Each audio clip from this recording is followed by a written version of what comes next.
Io e polu pare chaunga ma le pese le ni foloa pule ono I sala fai. Ai mai loa ma le tsunami warning. Mo ma jau au kila di dei ma New Zealand. Afa pe o le te fa fo ba le dei taimi a ua matua I tu lau telefoni po o lau masini fa ai loilo. Io e o le tsunami warning ia sila la fo o e ma fai tau to ai. Ia I tūlanga o le whaailoilo. Ia awa fo I le manu pui pui o le soifua. Ia e mai se fo I o le ola o si o tātou pitonu. Ia o pitonu fo I tū matawhanga. E amata tuailanga o le amaka kuroa I mautewa e tunga. Ia o le tātou tsunami warning. Ia mo I la tōlawa ia I no whanga ia ma whale fo I e tū matawhanga. Ia a fai e te si le fia e fai ngō fia na e a fia I tūlanga o tsunami wa e vai atu fo I le lolo wa le tau mo na ta vilinga sa vili malolosi ia it's about time for you to make a move awa fo I fai le me fo I le e saure su ngami e kako ka mo I kai le I le sami wa fo fa pe na tatou le si taimi ia o tau fai fe I uma mai telefoni le madou a officer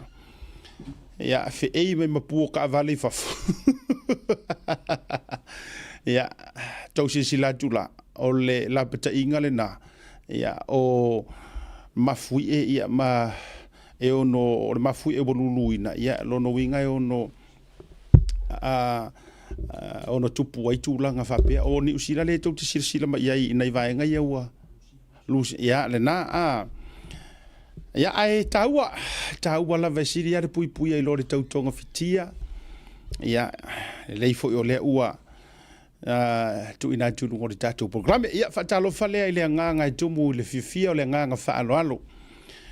ia wa fo I Samoa o poto I lungo le tatu programe le tautu mala unanga le Blue Wave TV programe o tautu ia ia wa faiva matute le lofa maleanga le leo le tatu matei sili le langi ope masani ia ile atunu usa tatu si utila maunula o lewa nu poto I lunga o peau mangalu ngalu o le ea ia au mai au vatu o le fasoa masani ia yaso teitasi ia ai moa ia ona o wafea le pai sina ia pai ngalu nga le tua e pa ia ia wa fo I lau fa fo ngau le rivaenga o le afiafi ia se I fa malusina ma fa fteia lo tou nga wenga e fai pea so se fata fai tūlanga e kale sia kerisiano ma lava I tonu o Samoa ma le larolangi atoa o lo o tu vai ai si o tātou batunu fa talofa ma o folo fatu o tae ao manino I o le tala lei ua tātou sapi ai nei ia matatou o ai ma o malie fata lo fatu asiata ma o folo fatu ile amatanga le tatou por kalame le rivanga o le afiafi ia afea ela ufa malo mala ufa dalo fai nai tu asi na sina talo sia talo fai wa mai auto tamama tina matutua le utu fai tu ai vai nga fuile le penisiona le ono suma le limanga I loilunga io ia fata lo fam o folo fatu ma lo le tatalo na lo le ana popongi wa o le upumonia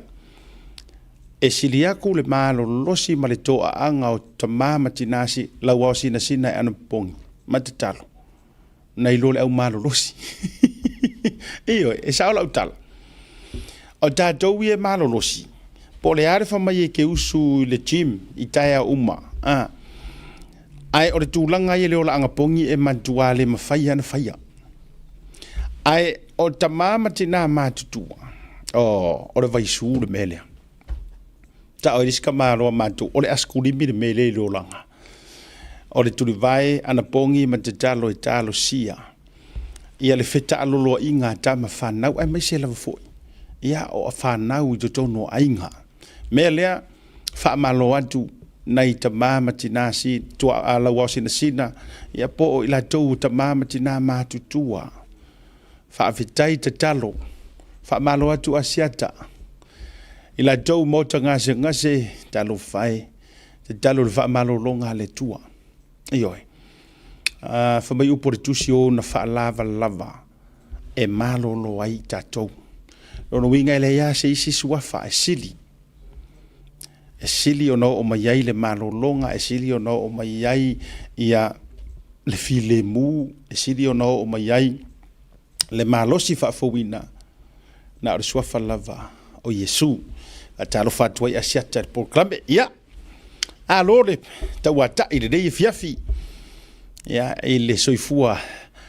tafa manino se o tātou turu. Ia, mai so o se tafa o le nei ke lope. Fa malo atu, o folo fatu. Asiata i le tātou proclame. Ia, o haue ia so ke kau mawhaifo i le kau suisui le vainga. O vavai atu fo i la fatutupu lau ava. O skaili e mai o Amerika. Mai o Amerika e kia. Mana ia e tau faisi ngau ka mai ava. O wala tula mala uta mai ava fo i le na o luma. Ai o mai o Amerika fa mai. Ma ngai ala pe a koso mai ngi fa i oe. Pe fo i le ngi ni meoni a fo i no me. Au fo i ke fai kala le anga mai lau ava. Ho mai mana ia e toso mai ni me pini nei fa ya pule a oe leu ke vakua le faa ai pule a oe ia pole a le lau faa uminga ia o kikiro foi la vai ia la u ia si au tamaita i le nana te whaia ia e make sure e le leia u skaili u kere isau rungo al pokalami so te sau ala tu e uma ukuru mor faa aka o sau uku e kuru mor ka mai kainga ia e femoni maua i la faaka e femoni maua i faaka mane tamaita ilna i folinga fo i le e te tau ona a tangata muni muli ala te tu i luma live lo o misa ona kamala o misa pe o le final decision maker la le e wala nga ka fo inga ko sisi mai e se atu nei e la o fakia misa o le asele la ava io langa o ai fa mai misa le ai mai siata o elna ya no winga la o le ada to walu wa ya fapia se longa foi la ko e mo e misa se musu ai a to si la sila le avale fero e misa o le matua le sele mo ma ka ukia le sele ya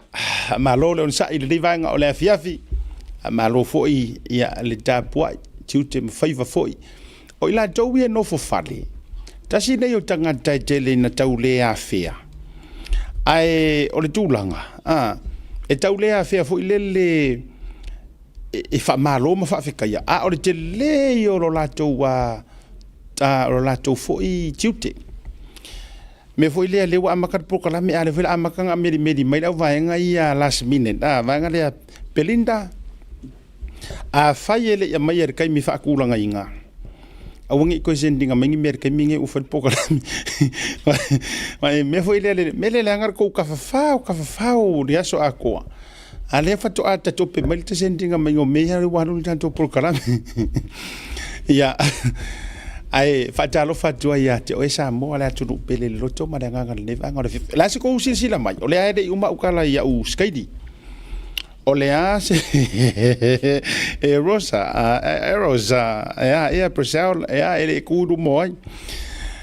o la se tau vai mai fa matau te ono alu baloka o la ofisiri o se tola se ko si sila mai te un taimini fa matau bot tau no o alu le tofi o pele ai o le se kia i tu langa le utato ai fai mesinga ko mengi manga ya awa pen of at one e fiesta la lenga wa ta ua to alo ngorunga imfa ke amisa ku le lo ifa fu malai ala se so va ya ku po o ya ngai ka manga ya fa malo tu te lo o ke le fomu se io o te le fomu le mele o le coffee o ke le fomu le mele ole ai wa yo te lo ia e rua me o te au ngai o lunga tato pokalame ia malo utau tapena tu a le o malua po piula ia po moa ia po provo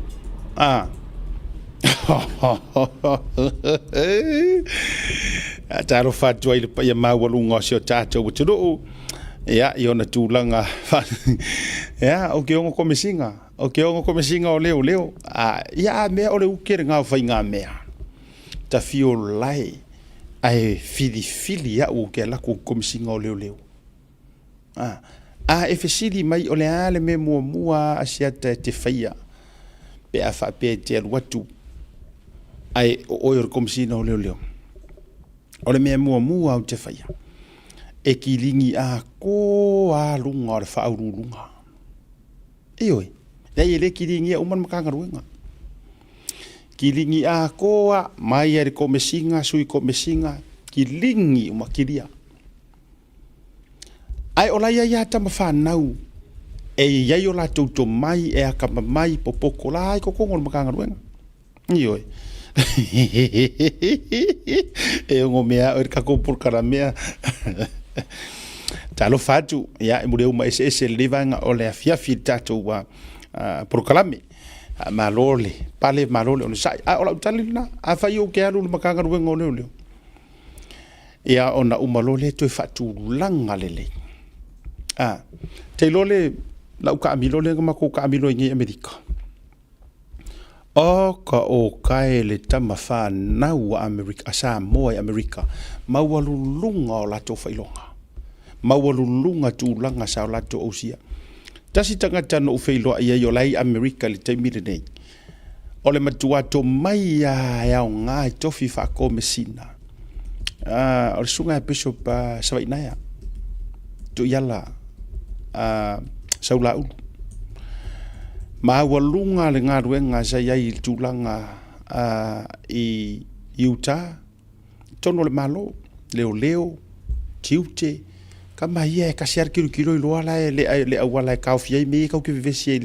le ua matua sa South Africa tono Samoa sawa to fala ufa saina wa leva na tautua le Homeland Security America leo tulanga Hawaii sa iai tele tama whanau sa mato wheloa i ofo te mina mamalanga i marewhionga ia vui masio na whaletua ia iai kaku kama sa saola highest ranking Samoan i le Navy SEAL mato wheloa i fo i male veteran le whionga i mwanguti a Joe masio na whaletua leata o le ungali i lea they were both in the military they were both in the Navy i le malo o le ale winga o lau whamatalanga o le ke leo le komai e isia uo ia polo ngai runga i Alaska e isia uo ia le manu was in fact one of the highest ranking Samoan ni kulanga mawalulunga nga o ye o le taua langa le sa ngore sunga le aulia le mali toa ile fataltanonga le songa fua o le sa no mai e tauai o se tasi lea o vaenga taua ile ngā luenga o loo whaia e tama whanau. Le kau mawhai le fast e wha mau popo worldwide. I ainga le fast. What do you mean asiata? O lona whaataua, iyo, o lona whaataua. Kakalea, a kou sirisila mai. A e mawala se aka whamole mai se, kera foro feminist full uniform, whamole a team. A maua se aka or. Nanga le kou ke mai ale atamane, apa o le fionga le mangutia, Joe. But e eile, le taimina wea umai le full uniform le tamalo le matou function le sa fai o ngala ko ke va ia loa e iri ko inga mamalu le kai mio asi play clock ioi ngaru vau kang yel ya ma to telo nisho ila to ai ila le aka ngal ka malo nga pu e matou ila na toninga ngala ku mai ai kamaya ele nga kor ko mai international connections ai ai mal fa ko fala inga fa kanga makua e mafai nga pale le ai le faingor ko finga ka uia o le kele o le awari ia wo aku ma sa sau mafai longa kai mingai ma si au vave le ai kama mua ia le palafu ma le lenga yo mea kulo a le mana ia ele ila pele ar kai mi ngai ko ingo ngaru vao ia langa ngo ulo mai ngau kele ilo aku ngisi mo moak ngau fa longo ai kai mo isi ko inga sau ya asi play clock io ia fa solo mai ai inga umalo asi ya makalonga sau ia Lawrence Neru pali Lawrence Neru fouta yoalo ia ma fa solo mai ai lo A o le winga o la fa metalanga. O lai yai Amerika. E le ka wilo fo i Australia la ko. Even New Zealand. Even in New Zealand. O kai. Le tama whanau. Lala lenga sa ungori sunga la au le mali toa. E mo o mia. Ona to e vatu to mai. Na se fea kula ko mai fasole. Ma ngai yon mele wo mantua. O le kele yo kai mieleanga e le yai loko kako locals. Ai mai sia ka mai ki ia kurou. Langa ole mangaku fo inga sa ia ke au ai ka kele ia ese mai masa mo. E ile manatu fapu mo. Manatu na o ia. E umarole a onga whakaika inga korisi o Samoa, alu yuka le Foundation, alu yuka le NUS po. Ia umarole ngā whaau umai whailonga koe fo ia eloa whaururo makangaruenga penga whaingaruenga whapenga. Ia pe umai loa me ia ifiki whaau male onga ifiki koe laku i Samoa whaururunga. E iai la le tu ai ngā manatu le nā fo ile le selfish o kako whapea mai. Ngā o maa kou wai lua operate me ia. Kei lola ukala. A whai o ia o e se maa whauwhonga whapena. O e tonua nai lea ngai mea. O ko mai ma malama i e o aku makama whangau i e ngau mai a whai ngā ruenga ma maualulunga i tūlanga so se matata ese. Fo mai. Leo. Ingi singia. E o ke le whai atu o na tau te vai mawalalo i ia Samoa makulanga. Ai le kai fe koe ngai. We can never compare. Yes. E le mawhainga ko compare inga. Le leo leo i Samoa. Kulo wale upe toi tau. A e sau ngengi usila. Ke lo le mawalunga e oi inge i o skula ki. Sei vanga ngā. Wa makua e songa kelea. Whakua e kauarua le ile levo e levo male. Yes, I'm telling you the truth. Ai a e malo mai malau leo ngai ki kau malo vale mai e ma o i Samoa. Ai sau ingei. E kelea ngai aru e skula ki i le first security ma tūlanga whapena. Ioi. O le ala le winga o lo whamatalanga le whaiatu. Vai whaila o ia kou mori maui anga whainge re keisi lenga ke aku ngei. E whai aku ia keisis, pola mo le whamau e whamai e pule ale leo. Wā ngā kua i ngā kala vasi whapenga. Leo winga ngā luki whai aku wai. E mamao. Peia o le vā o sasai ma se sifo o le kala ngā kuspa ia. Peia o le vā o maa kuma sauke se sifo ma sasai. O le vā mamao le ngā. O requirements, ma le mauarulunga. O kulanga ese ai. Arua kular ka ngaka. Whakaika inga ngā hau re kulanga wha superintendents ingi usila Australia, even Amerika. Ola se mauarunga. O le maualunga o le ngā level ma le experience e laku mai ai Samoa. Kei lo oko. Whape ngā umale a laku a iken kai o le ngā laku ai. O le aluatu le nā aluatu ai iken kai o. Nā latu ma le level langa sau mai New York le kamaloa Amerika. Ae ngau i lilo fia lo fo i whai ngā kuila e pa ma le awari ia. Kā i lalo. Ie sa o ale mea. O i kongu a Samoa e mongi e kala kusi. A wole ngā oi ma le ngā oi. E ngā oi. O i ngā kongu ang kupu ai. O le tangata nā aluatu e matua se lau pasenge langa focus. Si ikia le makanga ruenga o leo se si levo le wha maongi ma mea uma. Paka e ka masesela i o paha. O le kawhiki e koe iken ka. Ka lave a e kuila e pamalanga administration. Fai whaasa. Io, e paura koe ngā komisinga ngare whai ma stand down. Whai ka kona makanga o menga kupu ye. Mafua e sea. That's the way ngā kau mawhaile wari ia. E wha e soften nai. Kau se sila maila ka marore kua kui. Ka kongu a ngare kua mai o ngā ko kongu. A tau se sila e. Kua i ngā levo o kamalai o i Amerika. Ke ua SSA fu ngare savadi vali me wha pele o ngā kai ai ke i aile. Kua i ngā ko mai leo ke whea kua. So me whaila le ia auto. E vai kau se sila mai le kua ka malo. Ioi. Le ata nā mastasi o tausala o le tatou Blue Wave TV. o ko vai aku i pinge ngai pinge met kamalo aloa ia e Amerika fionga e mangukia Joe mai le fio anga au le leio sa tapuala le ngai dunga proklame o sisila ku ia ia a ko vai ngere akanga wa ku pe ala ke fa ka ko a ai vai ngai ku se pe la fa ka ko la pe lo ke fa ia fa ka ko nga la ko me singar kamalo to sisila la in kamalaya e mo o mia ia mai le tau mate o le a asia e fato fala inga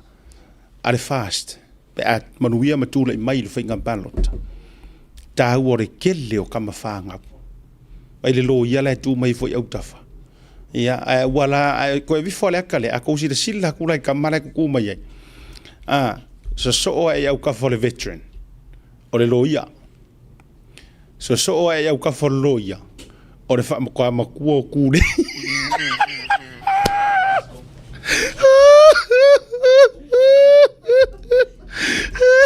ako ku pere karanga ako sila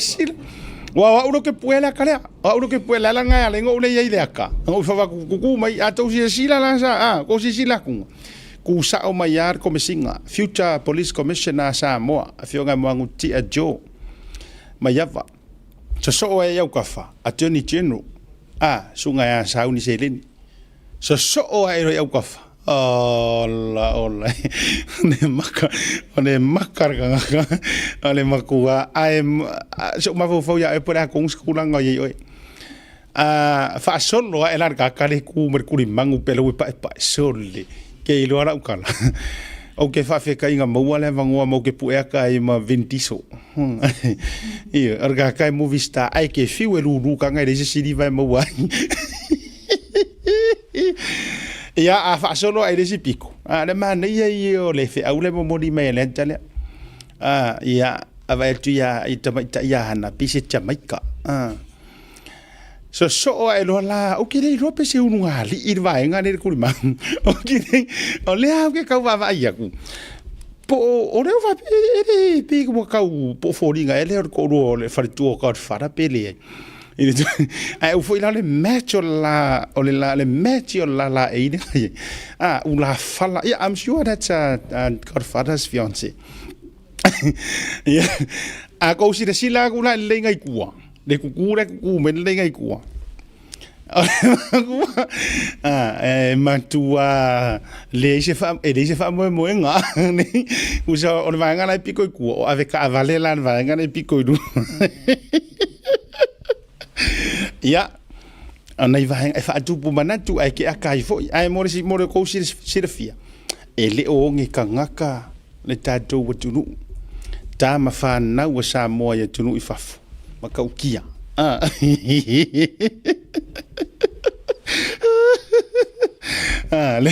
le na tonua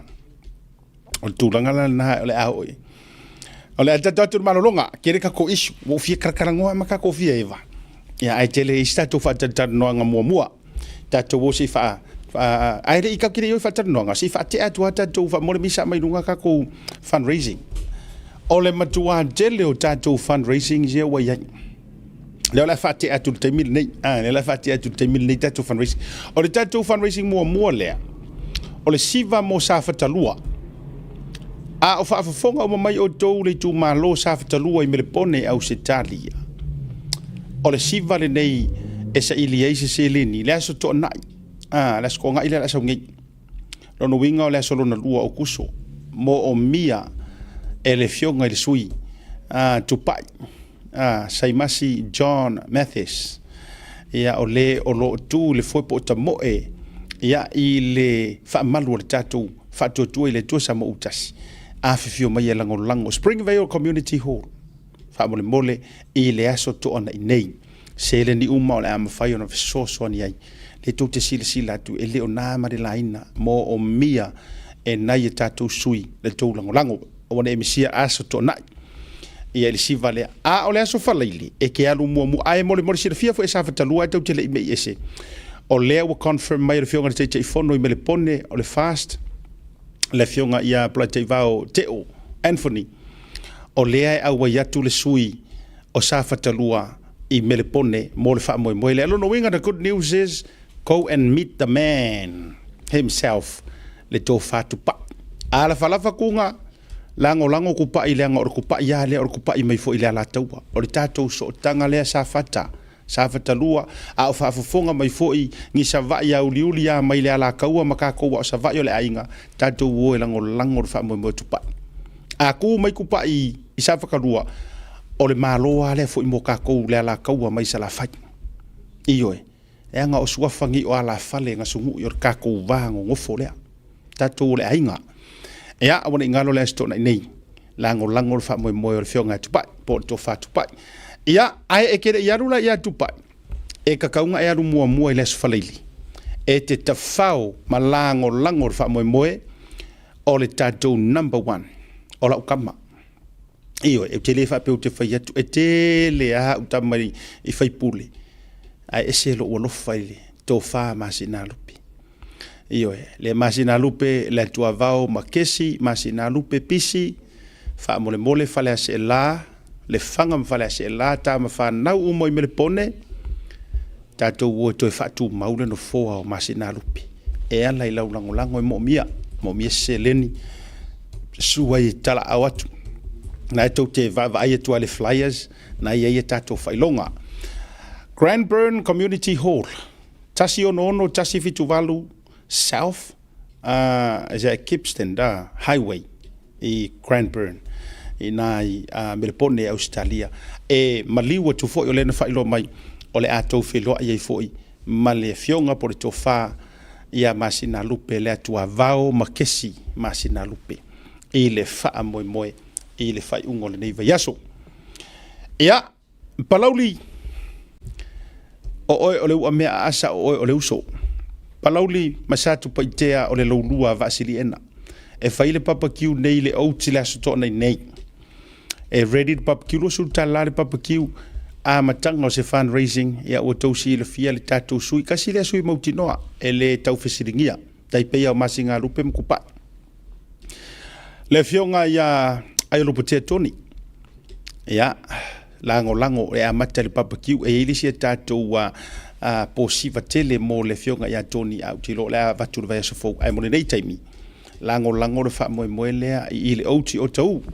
ta se fulu tasi wa ready pero se fulu su tasi wa ready barbecue tato felo ia okay ia ja watu fo ia fa ali fo ile lango sua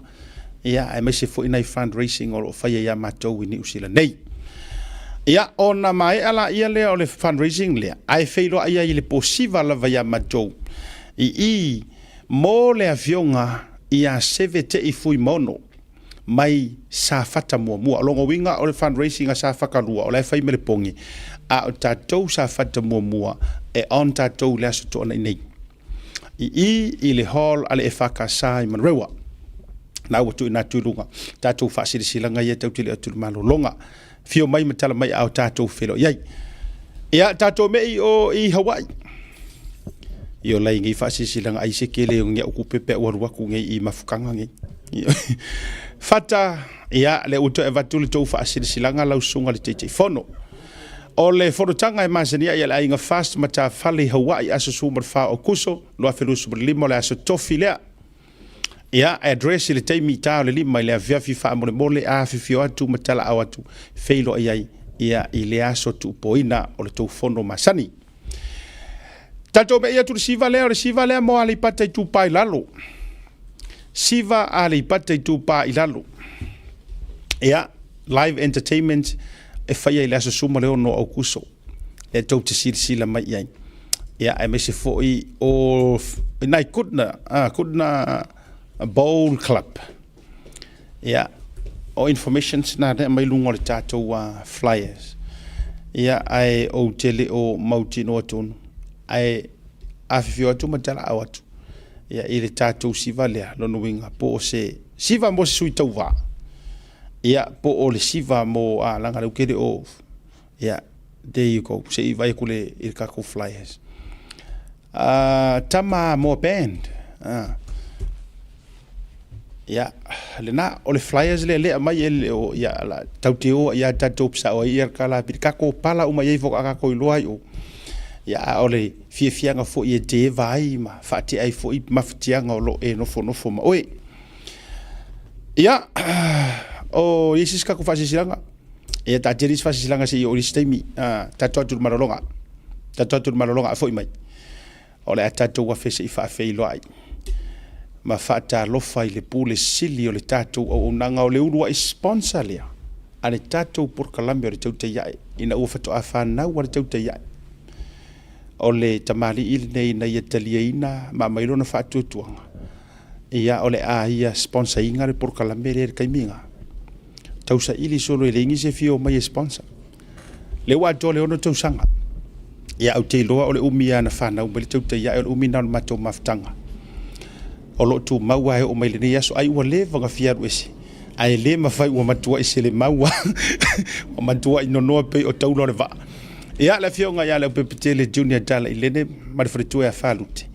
ia fa filo ai pe a mai i le atuanga o le ono tu sanga anniversary o le Pacific 40 ma le talo fa voucher tatolo malolonga a foi mai fa world proclam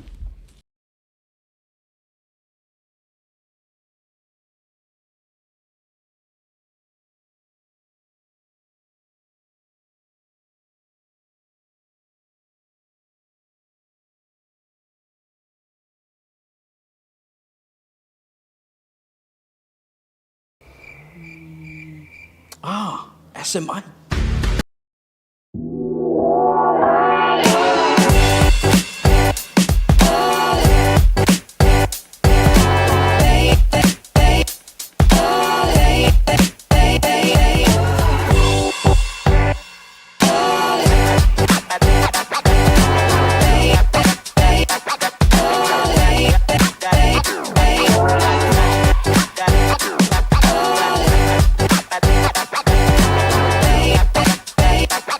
Manuel hatu o lo fea fio ai au kilani li usila e tausa i hia di la e sa moa mo so se whaatasina. E ala i alo alanu ese wa mi tiafu whapea la e mo tamaitai mawhanau. E jasi lava le whele o loa i au kilani e te maratuina le e Veni Pacific New Zealand. I le Auckland International Airport Shopping Centre. No Meratasi John Coulter Drive. Out of a tonu la vole warehouse market town i le malai malele. Le e Veni Pacific New Zealand.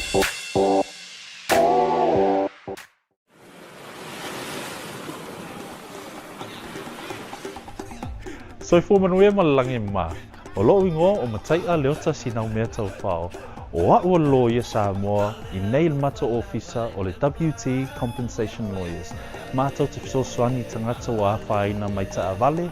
whale whenga luenga na superannuation claims. O le manulauti o le mātou au nanga ina ia avele mātou ofisa e whai ma fisoswani i tangata uma o le Pasifika. ICR a wai tā ua le mātou ofisa tangata o le Pasifika. A whai o ese tangata e mana o mia se fisoswani, wala au mai tato ofisa nei Prispeni Australia le o fitu, tolu iwa lua wha iwa lima wha.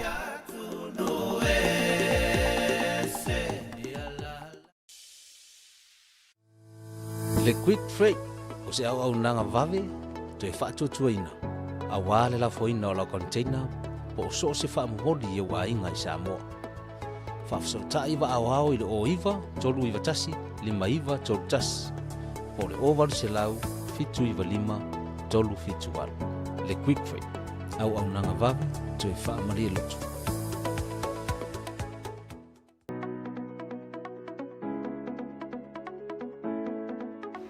Hey, have you signed up with BlueNet yet? No? Well, let's fix that. Head over to www.bluenet.co.nz and hit Join Us today. All you need to do is fill in your name, date of birth, phone number, and a few other details. This helps us get you set up faster. We'll also need a photo of your ONT serial number and your modem. Not sure what an ONT is? Don't worry, this is what it looks like, and every house with internet has one. And make sure you have a valid ID and a utility bill or government letter to confirm your address. When you join BlueNet, you're not just getting fast, stable internet. You're also supporting shows like Tautaiae, Breaking Waves, and Sports Salanoa. Your BlueNet subscription helps us bring you more content. If you sign up this month, you get $10 off your first 3 months. If you have any questions, call 0800 258 638. Join BlueNet today. What's up, guys? Lupe Soraina Auli, Joseph Parker here in beautiful Samoa. Make sure you tune in to Blue Wave TV. Jamie Ola Wajile ua choe valu minuti o jale o le tula elima ele tautua whaua o le Blue Wave TV ma puklami o le tauta iai. Nei vanga o le fiafi, ta tau foi ia uma foi kako koe me e fai kako whaporkiki ma tula. Ai ua manatu le nei fiafi o le soe atoa ia ile lima tau a ono tausanga. O le tautua ma le onanga a le Pacific 40 ma le talofa voucher. Ai o le unua I company na la afilifili e sponsor inga le proklame le nei. Ina ua fato a whana ufo I le tauta ia e la tau. Pe ono tau sila mai ai. Ia ina inisi nei o whaatalitala noanga mai le a matanga lava. Sa whaia ma le a fionga tamaita I pulisiri wa o pule lua le tau sila mai ai. Ai e le pulisiri o company le fionga wharitua a whalute. Ia whaavitai I le atua. Ielo nanga le ele nga tau atua le ono tau sanga le tau tua mla unanga. A o loo whaatu mawina pēla ma tau whainga paanga o le me foilea. E tā ua ai le tau whaafonga mai o ma paanga mai e muri tai nei pokalame. Ma e tā ua foilo tau walo lofai sponsors ngai. Le anga o le loyo le tātou pokalame. O le ai survive mai ai le tātou pokalame ma mauar kukongi o asiata. E whaau au le tātou pokalame tuwhifia whailo atu. Ia o le umatu toi whaatasi ma le fionga le lipule. O le Pacific 40 ma talo fa talo fionga la pepe ala tele o join mai foli tau sala ya hana ya e mate to lua ina ini sofisiri ya wa foli savalinga ma famlia nga le tu ma lo se fo manuia ya fa felo ya tu lau talenga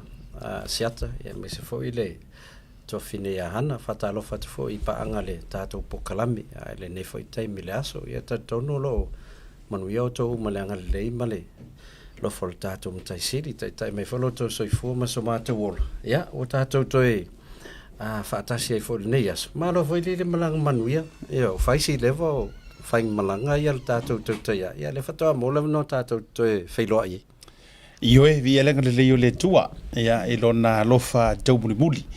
ya fa tai fo I tapo inga mata mai ya fo I tulanga o le swinga o lo diet ma tulanga o challenge le wa ya lo va vai tu lo tino pikile madi le kikile pa ele wa ia o ani fa mo nga tele o lo sunga po e tau po le tulanga te o va mai le mali uma le o tipo o le tulanga so fo malo lo ina le pepe ya o tulanga le na yo la iti tamait ta te fia mafuta umi ai ya a ma wala la no e o fai fo sin sa vali la wala ya pepe malia te fa ngana ta to mo ngana le se tu petongia yo le wa el mato non foi mon e to yo ni chip tu pe mai ma wana yo o le woto e amata fo isi amato wa la ngale wa tu muri tu le fionga li puli a le o le verse fo le fo to e amata isi amato wa tau mafainga ke ro fa fa ile ang fa yo kom fainga ngi e te lo foi la I hope le foi la so soni ya hana ya le swinga le a mole challenge le la ama televesfo ya e molo sunga le vai ya o vai tu le tulanga le ye o e wo matua ke ro afa pe le sa tu te fatite ingola utala afa pe le sa tu foi le te o e va vealu ile me piore ono se furu o la vai le valsful fa aftai o ko valsful ale foi tau fa afsiliatu wa foi o tangata foi o malanga mai se tai tolua e pe o mai tai loa tu foi le tulanga pe tau manatu ia te vai atu pe te walu le tino alo te vai atu te se me fa kona ia ale vingo o te fiatalo noa la ia e fatua ia hana pisa o roko pe au o no vinga ngora songo wana o latu e moliatu foi le ma felo e mal tausi hana ia ina wa tona le ono vai aso to fenga malanga le se lua susungu fo inga vai atu hana lua vai ngata ua yo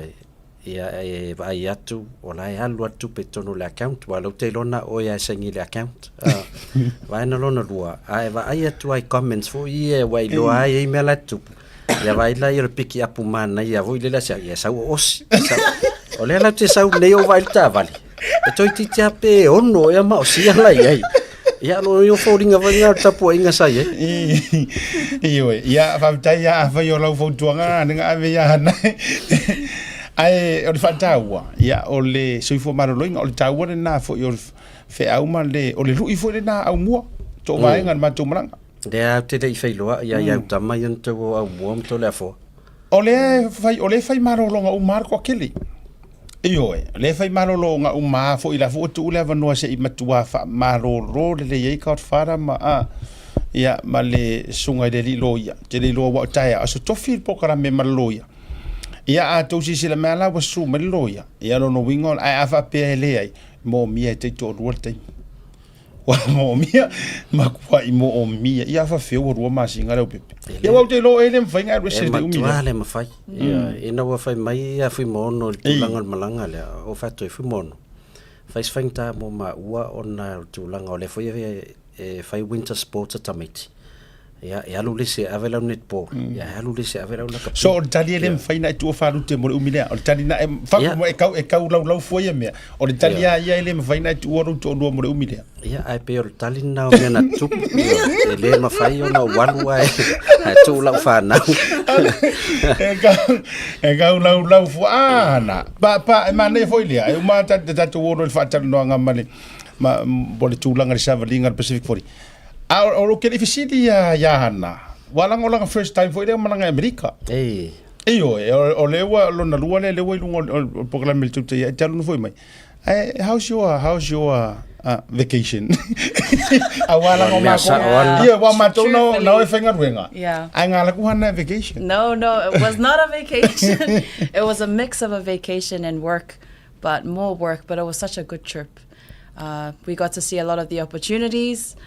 We got to see the true characters of our team being in a very stressful situation overseas, away from their families. We were able to build stronger relationships. But the most important thing is we found a lot of opportunities there to bring back home. I'll tell you what. Yeah. I noticed that before you left, you were on a bit of a health journey. As soon as you landed, all I could see on your photos was just food, like nearly every day. Yeah. It must have been really hard to kind of say, sorry, I'm on a health journey. Because I think you just gave up after like 2 days. I did. It was really hard because these families are pouring out their love, their money into our team, and us arriving there at the Posiva, it's rude to not eat. So I ate, and I was, before I left to America, I was going to the gym every day. I was very far maongi to the gym, and then when I got there, I just and you know what? You can be like your boss, just restart, reset. He's donating. Levo to fe matu tonu la matu to yo fo idesi gym. Idesi matu wa iyo levo wa ide maku 8 weeks challenge. Levo ta automai. Ia le vela o fa yetu amu ia na gym ole ato donate fo mo. Ale amu ia te fa amu ia we need gym. Ya na ole donation mele la fa ni fo. But ole man ia na ole fa nga malanga get to meet the fans. Ta sina vai nga ta ua fe lo ia fo i manai tanga. Ia wala nga o ia. Okay loko e kasi sa malanga i Amerika green card lo. Ia. Ole mena lo tu fa ia to wa masalo mai lau malanga mo tau sangante nei. Ai will there was a valley le, but wa fitu au malanga the last 10 months. Yes. Yeah, ato no mana ia te fo ila pa fa yo na uta pena to lau green card. Ya ma matai fa lo officer foi o yo le simele na mto yo mata ina. Ya o tangata sa le lo siva. Ale o tava ya tu pe o poto siva to fenga malang. Ole me mali tu so ino lo ai. Ele isisiva anae masauni ola atu le mai foi sika o mai era fa mai kera o pepe o mana tua so le ole matua le lo ele o li isiva ai te lo la me ta o lo o I tonu wala le no lo na ta pe ala o ia o pe isiva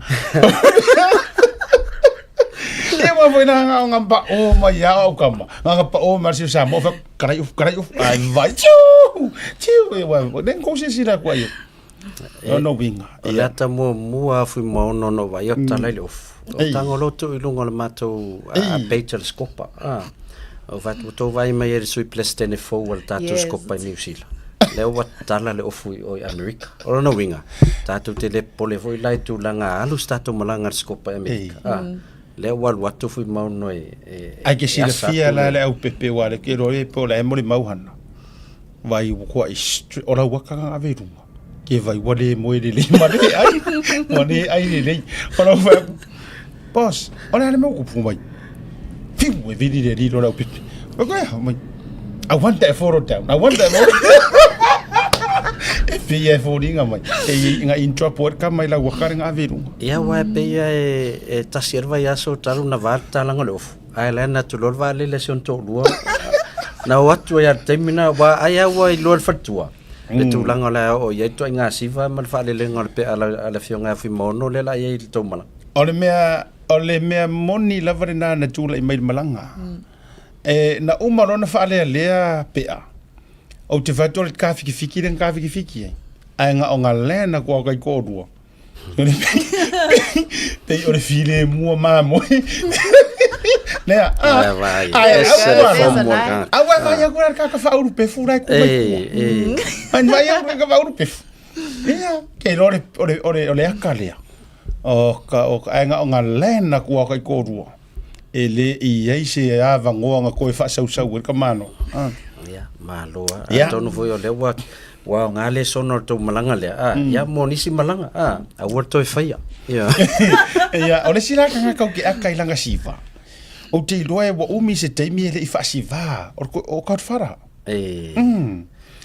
O vai atu resiva le toi, na pei fōringa mai na tele so na o langa misi mea au talavona whai. Pawara o mangore whaira uri e wai koe o maingi fō. O re whainga wa. E mantua vai teimi len se vai kautwhara. Tātou tere I o mai New Zealand teimi na. No winga ai nisi na mata mawa ai. I teimi o talavou kautwhara. Paula nal vai ngan toi va ai lo siva kar fara I fa mai pe ia le uta toi va ai to I nei fale le lalo I melesa ia ma ko o kero kai minga o kai mi ele ilangu TV ka ko worka kom ka awa ke ror kai me o mai era wori ia ya o lai fai ma lo longa mo la chou fo lai se ku ngai ko I ngai o wa o masangi travel sau ma ia e tu ulenga ia o la fika o ko lua masinga inga vala ele fai ngofi ia wano ula tu foi ore kota ana nafi mato eva malo ia mato vingo kofi o sa vale le lua vai aso ele to sau ni ona ka lua ia le wa vai e me ali la ita la fua na tongi o vao e ko kupu e vele ai kai ma ia la vasina anta le fainga malanga le pepe wono tu sanga o savalinga ale Pacific 40 ai mai sori tu al talo fa voucher se kai mika o mai rungo le sponsor le Blue Wave ai si o tata noa ile savalinga e mai le savalinga ai se fo I fa tu sa te mina fo a fo tu wa ai le fa vaina o le tu o mala unanga le Pacific 40 atonu wa ia taimi wo a tal no ai tu langa le ile o mai for fenga malanga matolo malfana I New Zealand le wa fesu fitu ye o manna taimi ya na wa sa fenga bunga ya wa faisito tele automatic ya awa le lava for faso ya ai taimi for na ye le o mfaiona fenga bunga se to lua ona la iti la u to automatic le preschool por kindergarten taimi na ia sa ta talo ama tau sa ili pesi se awala moise alanga tupe e so so nia me se ata tu ia fatu ata no me samo ia luaf su fitu tau no mai ole awa matana luanga ilunga tau soifu ia tau no mai fo ilfanga malanga pesta ia ma siona inga ia luaf su valu ia peo inana matu tata novo tu sa lea challenges ia face matu ole tona to tasi tanga te whenga luenga to tele tamaiti ia ai elem fai whenga luenga matai to olua ia onor vaingo tamaiti matulang whapena pe nantau sa ili ai lose sisi awala moise sesi income ia na tonu ai le ina wa mawole ai kia le e fai sesi a wala fesosoani ai ngai Samoa ai mese ai te mi fa vave na mana mi fesosoani ia na titiro lola ia le moteli to utilo se money transfer no watele ia nai tangata Samoa fo yo lo le leia la to business money transfer na utilo lola tu langa ia payments fo ile ia o le voucher lan men ma to utilo ia ia ma fai fo ile falo loisa monta lia se voucher la fo atu New Zealand e fai fa ta wola to ainga ile taimi va vela ina wa ngal lua ma le uso a pesta fo e so system ia e toi titi a tole sfulu masina o sai de lima research e fato ama world system e fa ngai ia ma testa ma amatai lon ma to fenga pa anga ma ia pe o aliki ana mo amatai e amatana al fa lo na fa lo al fa ma jo ma aliki na amatai le fa yona la foto vouchers in New Zealand Australia America fa ngai Pacific 40 ia e fa ngai fa lo ia asiata na temi ele mas ele lava se tu pena mo mai le first month e o mai farmasi na mo pena le fast food ia fa ta oi luas food na luas food fa ta e oi farmasi na lo na fa ia sa valia tu tools food ele masin fast food ele tai lava ia se tu pena temi ia sa talo ma tam fai ia pe ole taimel covid na wata puni o matele fa lo la foi tupe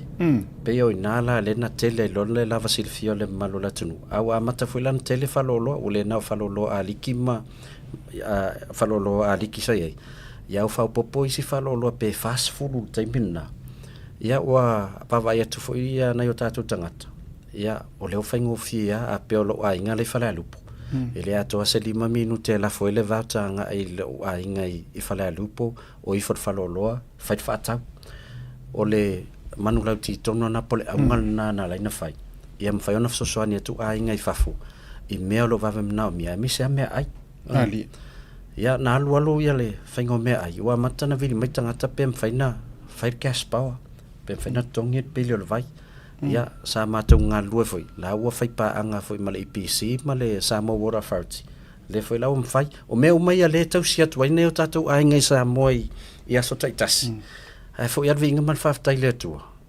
na fai le nei au nanga ono tam fai na ia I me ai ta mai te tu lunga lau mari ia le wo man nei temi wo a to le on tau sanga ia o lo ma tau tua pe na yo tatu tangata Samoa tau singo ai ngai Samoa a le fo ma to so ia maua se o sa falolo wo ova mar se lau falolo te mine tono polum sa vai lai mfaiona fa nga talo fa bauta ma wo fa tai fo a ye se me va ve mana mi na ai ngai Samoa o lo wo ye se awala e ma faiona mo molia to se so soani ai mi se ai no itu sat pai te fo tono ia o lo ye falolo ma to a pisi lava fo I voucher solo la fo yai ele ngata na ia tatu wo fo ia hana I falatai tele falolo I falatai pe na fo I falali ia pe se tala o to na al nei fainga pa anga fo mala fionga ia pesta ia male fa to ia vaina ia ole journey na ia inga na o mai Samoa e a so se lu mana I manuia fo yo nai fa na New Zealand ia e wala mai le quarter ia ai o mai sa ili pe ini spisini se ma waise so soani ia le na line fa na mo Pacific 40 ile tau tua le talo fa vat ma lo fa vitai ana The your wife, beautiful Falute. Tell us about her role in this whole thing. Because she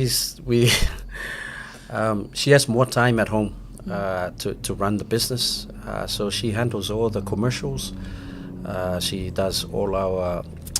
finance, and she handles all the relationships with all the stores back in Samoa and does the customer service.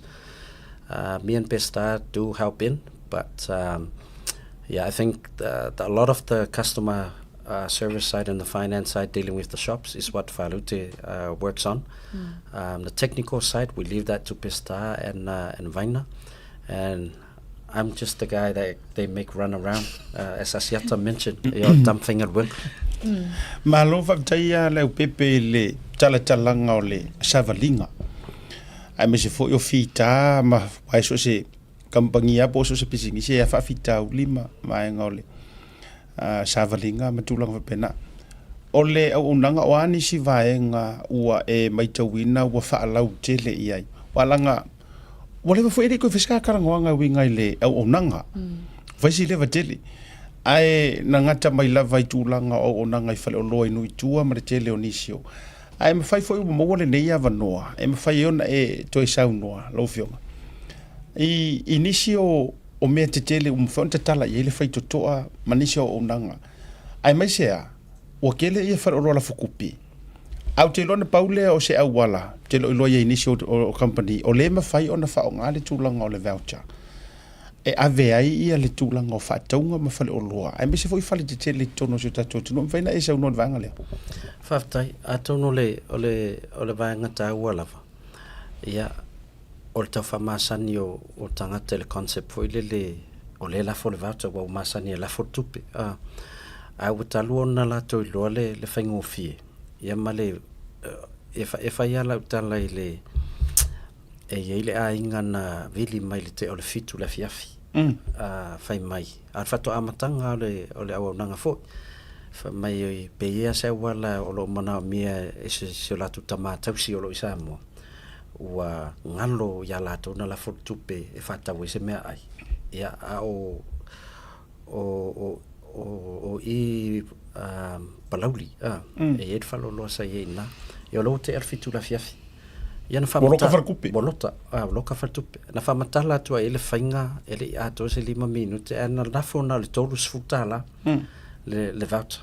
ele e foi la to ma fofau em faina la fose se voucher la titi fa pena ala sam fa no fa ta wel falawa fa ta wele mor kai mile le mo mianga mor tai mile mo mianga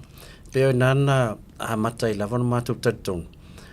ya a ton wa ya ngani e onanga o le si vaenga sautilo ye na mata na New Zealand a lewa Australia America wa mata wai foi wai vouchers fa ta misia mani South Korea o Brazil o nala le utali ai wala ngai faftai o le i kan kai fisili mai wala nga peno fatu fisili fa ka ko fa so a to tele le fisili mai nei Australia le onanga ma ale to fa fo mai le waru sa o ya so no ngal sunga le puli ele fa ngai na meta to Australia America ma o ke rongi usila ia o ke lo mo kwasi poki el faingol ai mfona fa so adula ya Australia America ma sia mangi pole al fainga mfona faingo fiala na le ala ia el tato website pacific40.com ia pe Google fo ile talo fa voucher paua vanga ta ua faio Australia America po fea lava lete matamata mai ia sa visa po sa Mastercard pawana vanga ta ua o time pay e la voucher na select level le pay with debit or credit card ia na enter lola ia leo lau visa card le numero vanga masan o time nei pawana vanga ta ua ia la visa po la Mastercard ma failona tong ia talo fa voucher molo a inga Samoa ma faina tongi billion moli ma fai foi ona a tongi le cash power o tama pisia na le yai wa pe o le wa matan fai mama sania tato ainga o la woiloa o le ma fai na tongi atu talo fa voucher na ona pe al moli wa polar time al po na le vili mai ia fa tau foi le cash power sa matango fia a process ia u fa solo foi fale ofu o le CCK o le eveni la o mfaina la foi le voucher Samoa i o le Big and Small avele manda That's nice. o le CCK ia pe o fale ale sa tele noi mato ia le lava se tupe ia so ia ai o te fia ona e le ngata ia pia o vai tele ia masale longa ia la ia umala to ala o le sivanga ta wa set so se pisinisi Samoa le wa vala au mai mato e fia fa ngata lo fa bat la o mato ama na le mai mato i lunga ona la fo la to teton ya e work le mato o nanga ya e su e fo ni la to customers mai faf e fa lo vidi mai fa mai o te le so so an ta lo fa bat ya la to sales ma wa mai fo na grow la to fa lo a wan mesa e piana o le local tangata ya fiatu a le la wal watum fa tau mai international mere wo ya mo we fo se le ni fo so an ni business ma lo fa tai o le wono ia tausanga o ani si vaenga te silafia ia o te lo la mafai uli tatou fa tala noanga o ani si vaenga e te silfia lau fionga le pule e ono la matoe tatala atili o ye ni si vaenga o e silsila o le a tatau ona uma le tu sanga po le tu sanga o le a tatala ye fai to a mo le tautua le Pacific 40 o taimi nei e feedback wa mai a matou o nai e taimi o le whaingo le voucher o tangata le whātau le voucher i New Zealand po Australia e pule atu ia le whaloloa e o iei lona inga e whai le whātau e la taimi o atu ia nai a inga i whaloloa e le o mawai mea lai mana oi o le lau matou ngā luele o matau sanga nei ua iei se tātou system 4 e mawhai ei na o te tongi a le voucher ai pule la tangata le Samoa i le whaloloa e alu e whai le whātau That'll be good. tu sala alu atu le whaloloa e le o mawau mai e mwhaina toi alu les whaloloa la e mwhai ona whaunga ai o feedback ai ana o mai le alau matou tam whai e modify le matou system ina ia mwhai ei ona flexible e hanga i tangata ia o sa o ai whaloloa la e mawai mea la e mana o mia pe o le swinga tele na le la nga iai ai o le atono le o le tātou pokalami nei aso molo sa warwani mai fia mole atu le ngangal whaaftai tele lava ai customers sa langolango le matou tautua ia ma se matou tamwhainga foi whaaftai la o tau sosoani o mawhai ei fo ia matou mala fionga pesta sia matou tamwhainga sosoani nei o matou ainga pisinisi o mawhai ei fo i ona sosoani le matou o mai New Zealand e ngatalna ta fia o ta vai atu o toi titi a ova le lua afetangata le masina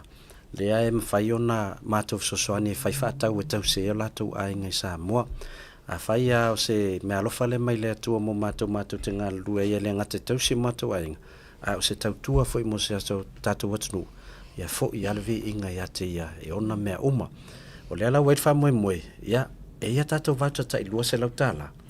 le la kiva weia i asfarai le taitasi nice lona winga o a inga e whaatau o lātou voucher ma lafo i Samoa i tono le vai aso ia o la matangofi a piki ma tangata e manu malo ia malafo mai fo i tātou pokalame i asfarai ia e whaaleo ai ia o le lua se lau tāla a tono e le te le isi a vaenga ia i Samoa ia e te le lava sosoani nei a inga e mwhai lato grocery shopping i le vai aso ia mali o paua o mea lau mwhaatanga mai au te mai tei puleo na giveaway ana sei pa mai lau ma umasiat masalo pe afeta la giveaway well, maybe 5 to 6 years ago, Tāla'i supported us when we just started our shows at the Pacific Business Hub. These shows were not getting many views. These shows had 10 people watching, and it was probably our team watching and a few other people that we knew. But Tāla'i decided to support us during that time. And I just wanted to ask you, what was behind that decision of supporting something new for your business? Well, we were Blue Wave and Pacific 40. We were all in the same building because we didn't have any money. We were sharing. We were sharing the building, sharing the rent, and we supported each other. So when Fimono approached me, if we have any money left over, and I looked at him and I said, "We're only having 40 transactions a month. What leftover money are you after?" But I think when you're all small business, you support each other, and we made the decision to be the first sponsor for Tautaiai when it started, and also for Blue Wave. And I knew that if it works well and it grows, then it more sponsors will come on board, and Blue Wave will also grow. And I believe if they grow, it will help us grow as well. So thank God, that we're still here, and the support is still here. Yeah. And we all have our different calling, and what drives us is the fact that we're all Samoan small business. We're serving our people here in New Zealand. And also overseas, and that's our service. Despite we might not be all agree with what this guy say on his program, but to me, I just look at it the business relationship and supporting Samoan business, and I do hope that other businesses as well would be able to do the same. Help another small business that is just starting. Let's all support them, because when they grow, our people benefit, and also our people in Samoa as well, in terms of the support that we provide for them. Absolutely. And just one more thing, we did do a documentary on Tāla'i and Whālute. It's on Blue Wave TV. It's called Tatou o Langa. And you will, if you watch it, you'll get to see a bit of their story, their migration to New Zealand, and their journey into business. So I thought I'd just... Nice. Kora ni ana. Ia, o te ilo fo i o le wa whaasifore mātou wa whaasole nganga le nā e fio mai le fio ngare lipule. Au koe vai a kure mai whakarangonga ma Whālute probably 5 or 6 years ago. Waruki koe aka ku mana i o lo tino saia. Ai, o le anganga whaafitai. O nei le whaingofie le nā teimin tau sa ili ni sponsors. Sa le whaingofie. Ia o le nā fwoi taimi ia e le ilo e ngisi po le ase rumanga i o ngehi por kalame o le tau te iai. A me se fwoi e tau mawhainga le Blue Wave TV. Ai sa kari konguinga e le fionga e lau pepe mar whalitua e Whālute. Ia le aungani e tō le fionga le lipule. Ia me se fwoi. Ia ona mātou whaubowo mai ala ia lea. O le kele o isi kampangi. E o mai makoe o. E o mai matoe o. O isi fo company ele nama le laina ele na tia fo ile fa fonga le fionga le pul pul le Pacific 40. Nga vevela ro fa fa por kiki. Amakanga me is ya o mai me ai isi tanga tai masani na faila fa so ai lungo le te ya e o tele te uolo na swa fa ai tele no fa yatu. O ke fa fe kai fa pisingis. Ele ro ngia fuoro la toma fa le por kiki. Leanga e whakau umak so skangaka. Peke mu, peke moanga, peke me maka, peke uriuri, peke pae. I tūlanga o porukiki. E ei umau kako ai ngai Samoa. E lafo umau kako kumpi. E whai umau kako whalawelawe. E whai tātou whātau. So whawhekai se whai pisingisi. E open mind lava ia e leise me. E lalala na. Ua tāua fo ile nei avanoa. O lau fo ile to e aungani le tātou fans ale tau te ia mal Blue TV e were faku ro fa nga le Pacific 40 iyo e wo te talo atu malanga nga tu mur fa lalo o le ka ke vai ka o le lafo au so so ngi vai nga fa u fa e ma fai fo inga fa kingo fa pe sa so so nginga iyo a lo vili ai la sui vai pule po ai po le fast po le sap po le HRPP vai au pusu pisu po ro se ia awa vakura kopi ele rope va foi ese me anu ya aya e vili ya le la fa so ka ko Pacific 40 io martalo fa voucher alu e faila fa ka u me uma fa fanga u mai ai faile me ai el komiki faile me ere ku malo ala wala alu benefiki la ia mawale la so so ninga na ile au nanga Pacific 40 ala fu efso so ngi fo il SMI aliki wa uma e vengi vai e te whaonga Pacific 40 e te toi whaatau ile e veni au kako kampangi lava e ke whaonga Pacific 40 tu tongi e lau rento le moana rento au kako vai e ke whaonga Pacific 40 e te nofo ile hotel le sanita e te nofo ile simple as that so o laula na au ngani lungo le tatu purkalami ia tatu wo me fa nga le Pacific 40 fa ngofi ruka nga ku ko rilunga mo fo eva tu le el tatu adle na fa manino to ile fa nga ina yo e fa nga fo ile ke fongi fe aki fero ya avili mai loa a wa ile ka ko winga ru ai nga kupe elingi me ofia Pacific 40 ya talo fa va tar kali ma fi wale ro ya ngangi fa ro fa ri kupe me ala wa ave ile dia ar fa lo se pasui ar va Moli fa malo mal fa te le lava langa le o ilunga le sia o fa tel nonga mai Samoa fa ta yatu lo fionga le pepe lo stala vanai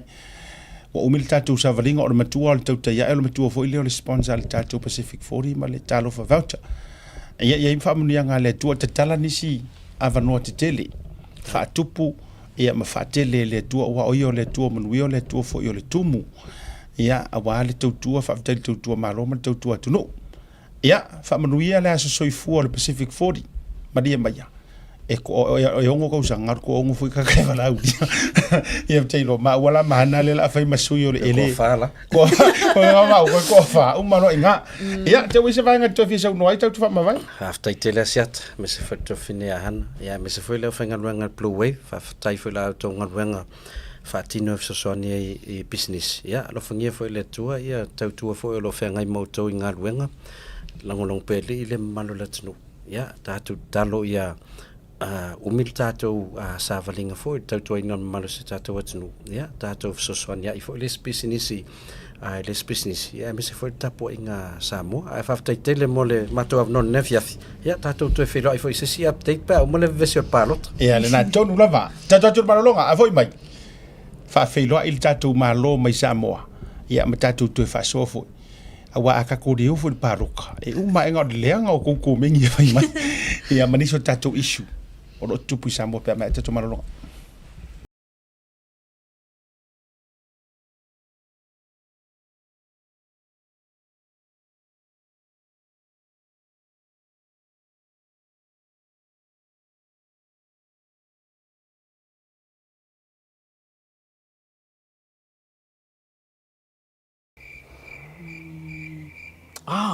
SMI. Wolf, awa o mwhai on tongi New Zealand, ai piki Samoa la oka. E nao le filifili lava le lanu, mātou te ngalulua i le suina, ona piki lea e lo ainga i Samoa. Le SMI Hardware, o lo paanga mo so se mea faufale, ma le fausiaina ua mea angata.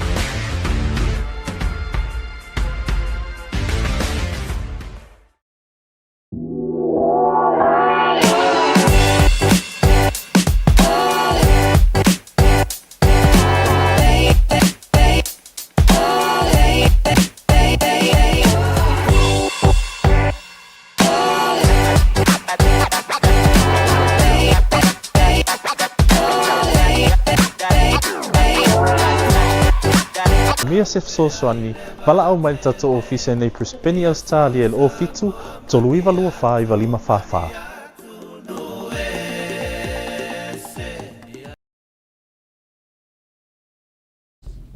Jamie ole watile ua afa tonu le tula lima. Ele tautua wha ua wal Blue Wave TV, nei waka na fiafi.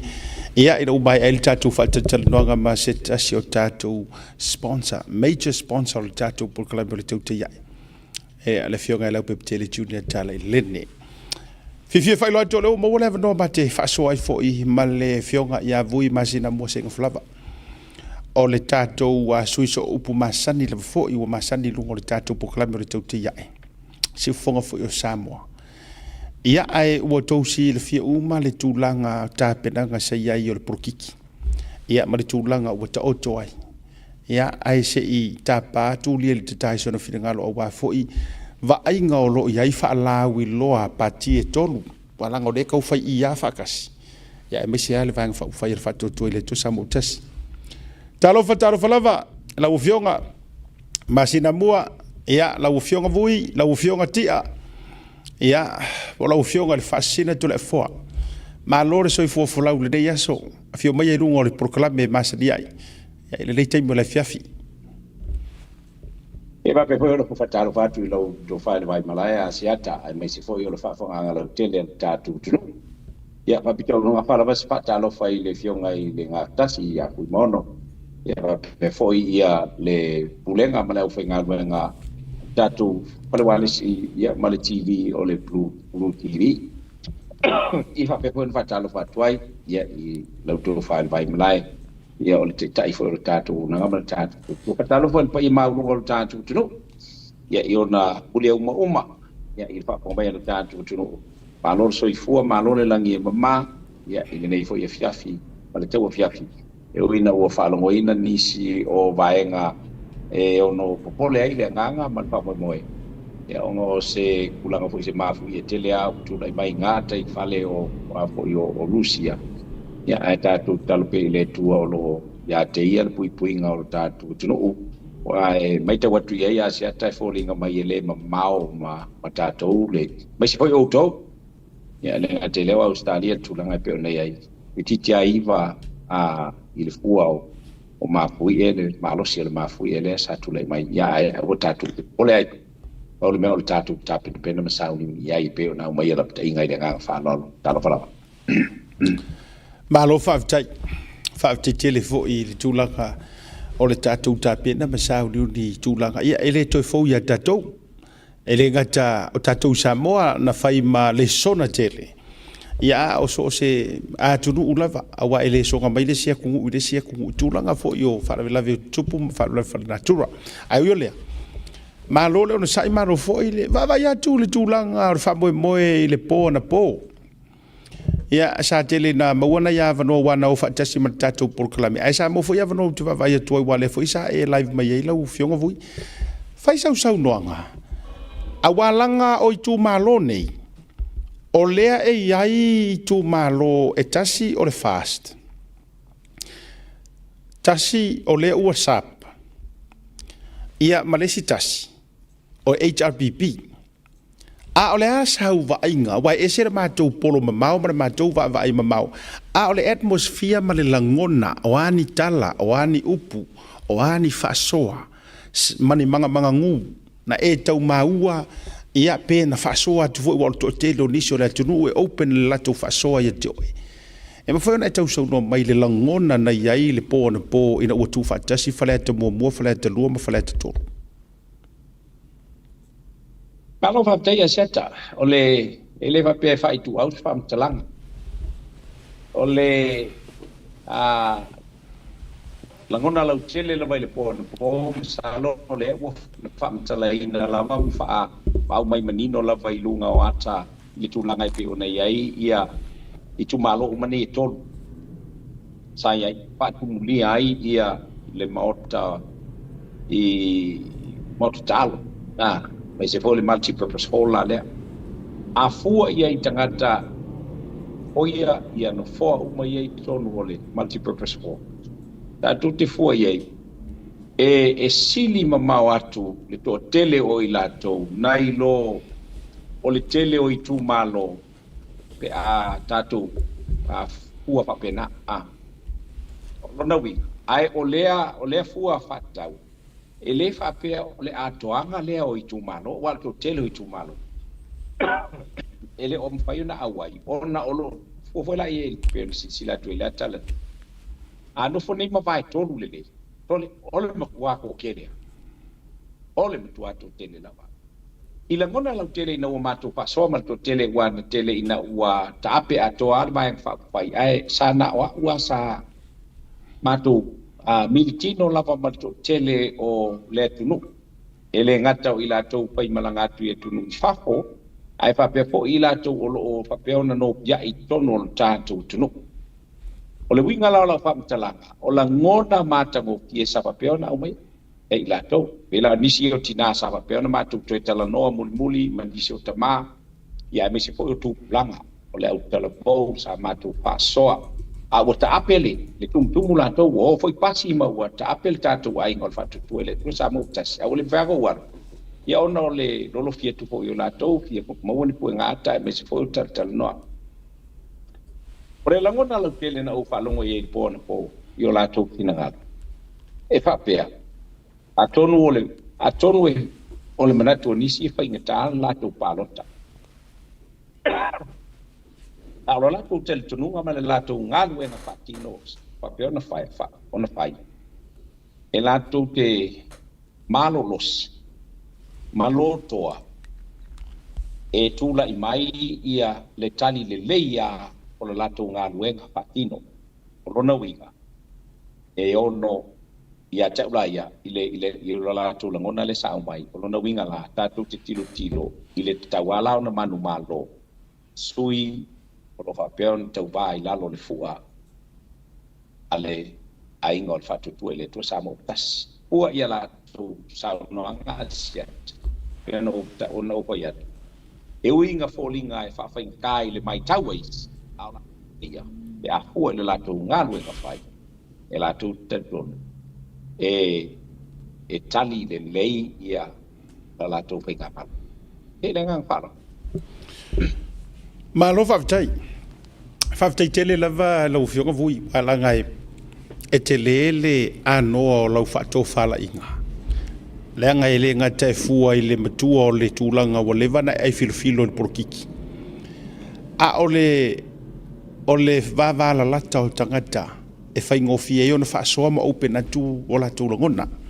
Lala nā le tausa ili e tuai. I sau whaafofonga wai e se a fo ila wa ia matou ma le tau mate atu. E se fo ili tūlanga. O le no wa ia tu a pe a fua nei le taimi na lonja wa te lo le fale lava le pe a fe sa ola uta wa ia tu o mo ta lava le sa lonja ile a matanga o le sap ile tau afia ga tele le na matu wa ia tu ia o sam o poru a toa le na ia ile lonjinga le na ai a fua tu la ile matua tu mu le na fa tu muria mai ai na o le tolu fale ata ia sa ia o se vai ngale lei fo ile le amatanga o polu wai pe o ile na va vai to ile amatanga o polu me fai na sau no ile tulanga le lo fio voi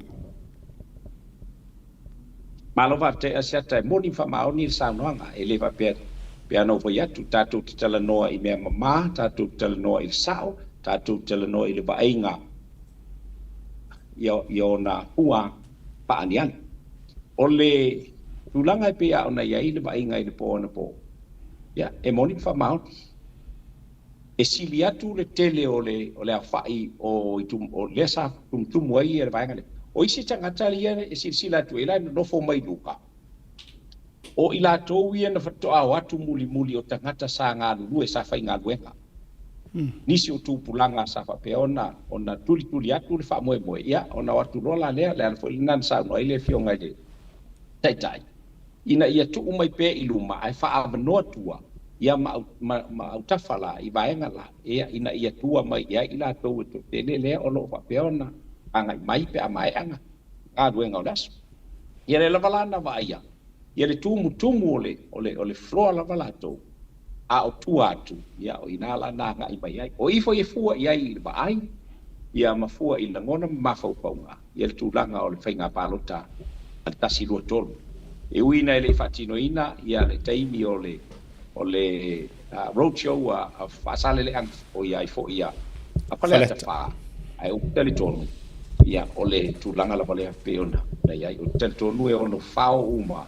ele a fo ele fatutu ele tu sa mo tasi ia no po ia pa o le tu malo faleta tasilu tonu fa ia ile ngang fa no malo fa tai lo fionga vui fa tai le tulanga o lau fa to fala inga o te fia fea so fina ngalo ile mata upule sa fa so ile so da fi o le o obtaininga le tusi o le tusi ale a fionga ile taita i le malo tusi e pei aveanga ile komisino fainga balota a o lea e sau uma yai kopi o taita i o vaenga fa upu fai iyo sa o maua mai ai le kopi lea o lea la e talo sanga ina mai ina ia tutu fatasi le tau sisi na mai leo watu e lunga ina ia tutu fatasi e fa leo la ngona e fai haise fina ngalo ona ua mafua uma mai o se tusi na watu e le fio anga o fale la tai tu lou le pa io la ingata ua ana ma la tu tama mona i tu tele ai se ia watu momola u faafisili o le aso fina ngalo wa utilo fo wa tauli maina ma e maua ia le tulanga o le tusi mai ma le tofa fa lolonga fitu o le ingata ua ana e talo sanga mai ai na ia tafia ni fa lawi loa e me se foi ole o atu se fa lawi loa ia ale sap ia utilo ele tau mate na le vai foi mal fast e ele o fare la tai ona o la tu mafua nga tu la foi lo ia ia se ia mai so fi ngalo vui ia utilo foi what develop le news le from yesterday pe ia se si vai nga tau ona e sa no mai ai mo le silfia le marlo tele ai pe o tau mo mai foi se tali le fionga come sinno fa inga palota e tusa o le talo sanga tu o le tamaitai taitai o le malo tusi o lo ia Samoa ina ia au mai se fiso soninga i le tulanga e winga le tau mia o ia te tau palova te asiata ole e te silo fio ia uma lo winga a ua o le I tonu lo la pole li o le polkiki o te toe me ia e toe whaaonga ia paiva matani o le tulanga o patala noanga mai se le vai lungo le media ele na tia o le sona o tusiai ile ma o wa te silingi ai le fionga I le komsina o whainga palota e tonu po ia le a whaina I le li komsina ia o ta ua o le vaenga le nei ona o le fia manino fia malama I vaenga nei ona o le tele fo I fina ngalo ma langona ua au mai ua olinga mai o lo pai le malama o te o tangata ia langona ma so ona ta ua I fua wa vaenga ia na la no fisilia siata ona o fa matalanga ua au mai fa pea o lo o iai tonu ma le tionga I le au manu o le malo I tonu o le afo I o le malienga lea ia sa tu fisilia le langona ona o te talitonu pe foi ona o foi atu o le tulo wale le au manu o le malo le fionga I le tu mile ni fan le sungo ya vale toa ia sama tunga luen tanga luenga mai o se tangata fo isa avea ma prosecutor ma losi la van tanga luenga le o te le I o ina ma o le talitonu ina o iai se to fa ma se fina ngalo o le fionga I le au manu o le malo I tonu o le afo I pusilea mai le I whaaloloka ia o le tali manino lava e pe o le tuina mai e le o e le aise e tala se lea whaupunga whapea o se ono iai le apo I se io e ngā le fionga I le au manu o le malo I tonu o le tusi lava lea o na o le whaaloloka lava o lo whapea ona saini mai ai e lei foi se vai o ta waia ia se fina ngalo pe o se fina ngalo le fionga le malo le malo e au tasi ai male ma le fitu o palo lo o lo ua manino ai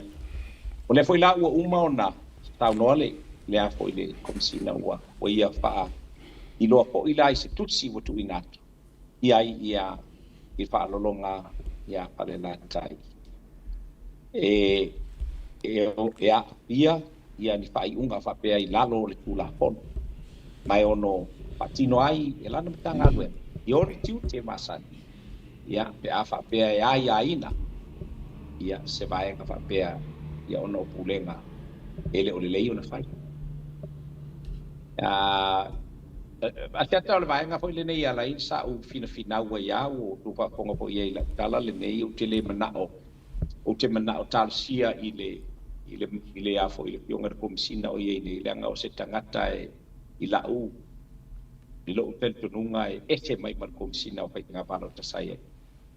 mai tau atu po I fina ngalo nisi o tangata la tu te sona la lafo anga I le a foi le komisina le nei ai o le komisina le nei I la kilo o se tangata e le fai tu au tona fina ngalo ai ta alo ma paia na fai unga e tu sai mal kula kono mal si anga tu ina atu ele parlemene ia e tu sai foi on fai va mon tu te fal komisina o fai na palota ele pe le komisina le nei o komisina sai ai o tino na komisina le nei e fai lava fatino la nga we o le a foi se fai tionga tu ina tu le fionga komisina e le fa pea e fa tau va ia e sila komisina le foi la wa vatu le se tusi ia mai le fionga sa papi ia porte ta I po io le sa ia ele I fa pea lava na a fa tuai ia sila le fionga le komisina ma ba ai lo I sai o anga tu la fono ia ma bala au lo se press conference le na ta no ai nisi o newspaper ia la na fionga ia mai ta tino I lo e tua te lele a pia oni pulenga fa pea mano la to wai ai na le ia tau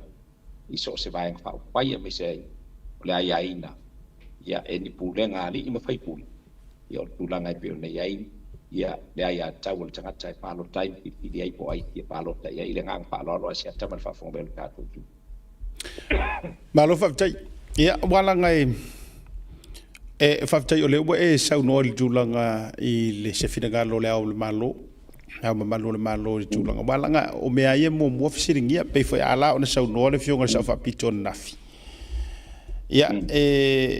o lea e a mai loko inga whātou whāra inga whapenei. E le mawhaia na alo ese le sila silanga le atunu umatangata.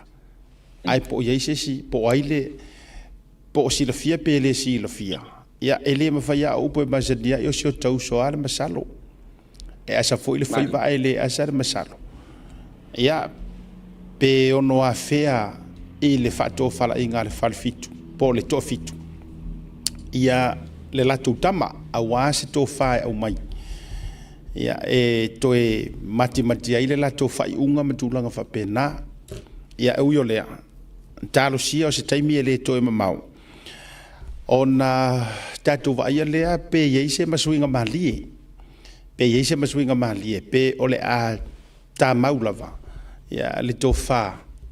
ia le to fitu ole inga tawana ya ile tūlanga wata o tomai walanga o le maualava o le wha wale roadshow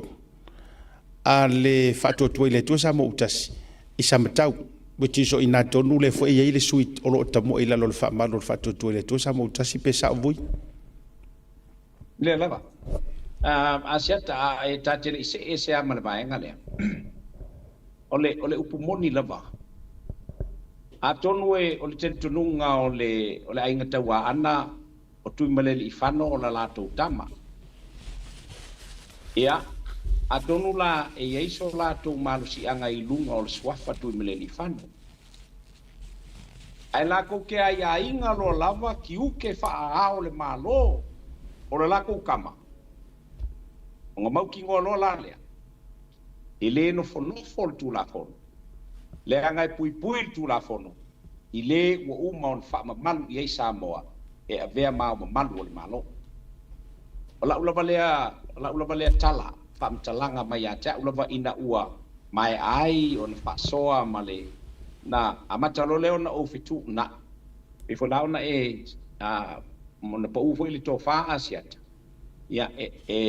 o siota uso lava o le masalo, morning wha maoni. E pea na ufa ia tua whai whafonga mai fo le ainga taua ana. Ia o le kalala ko le afoa le la whaiha. A whai tau te aiaina lau tau tama. Ai ko ke si i lo le ka i lunga o le ko finga a le malo Samoa i lau kou kama o lea ua wha mamalu i ngai o le au mamalu o le malo ku ko kasi o Samoa. Kupu lor wha blabe au kou. Kupu lor wha blabe au kou. Ele alor kula fongo. Mai awale whaia le ko inga pulenga fa kai le ya i ngai lenga o le melenge i o le paloka ai ai nando fa vai o sang e aunga i ai spa nga palo sisile nga ia fili ai ni sui mamal awale moka o Samoa o le ai nga la ni pulenga li i ma fai pule o so se kio anga me so se la fanga o longa winga o loko fiki fo langa ile kula fongo ile au malosi o kula fongo ma le lima umi o kula fongo ma ile ai seisi e fa pe ngake fikia ia kula fongo pe no pia atonu o loko fingalo ia e fai o ko le afo le fasa longa ia wale ko kile pole langa ole kamala ai ka waanga pa le fa ku kala ko le fo ya ke uko lele that's okay awage ngalo ya uko ole ko kama le o ya ile fa mal balunga le ku le anga wa lau ko ngia lau ko kama e avea malu malo Samoa e pui la o ko lau ko kama ai pui e Samoa langa ko finga so mark my word ele fo i kula fongo iskaka ya ilanga fa lolo asiaka malo fa jai lo finga lo vui wa o le mata upule o le walanga ia fo ona o tulanga fa pene fa sa nai ia ona fai malanga tu matulanga fa pene ia roadshow ai e paua na si vaenga pe fu na te se ma fa so ma sunga tu le pa fa te su era son nafi na paua na vaenga na lifa ia lota fa no noanga tate no fo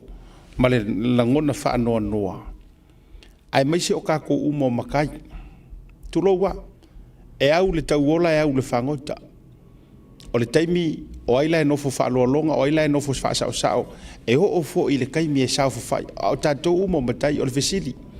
o le a se le sona le lei o le nei mea mo tai au o le a songa le lei awa o ifoi o te loa e iai vaenga o te loa o le tau tua patatua mai iai fai unga fa penei o te loa le tau a mai ale tūlanga fo i le o le esenga le nave ese ia ulu fa masinonga awa o te langona pe e tau watangia mai e iai si vai sua le kau momoli mai iai tu atu o le tusi lea e fa pe mai o lo ia le malo si anga i lalo pule ngā nuu ale i mawhai pule lea ia fo i lea ia lau tele communal rights e fa pe mai iai e ia ongo le mea le nga fai fo i tuila epa o le ave ese o le malo si anga o whanua masuafa fa tu sa o loto ave ese mai ma le whapisinonga o sori ngā tūla fono le fo ina tūlanga fa le tonu mai ai fo i ia le vā o fio anga o whenga la tau ma e waa va pe fo i e sali moa o mea nei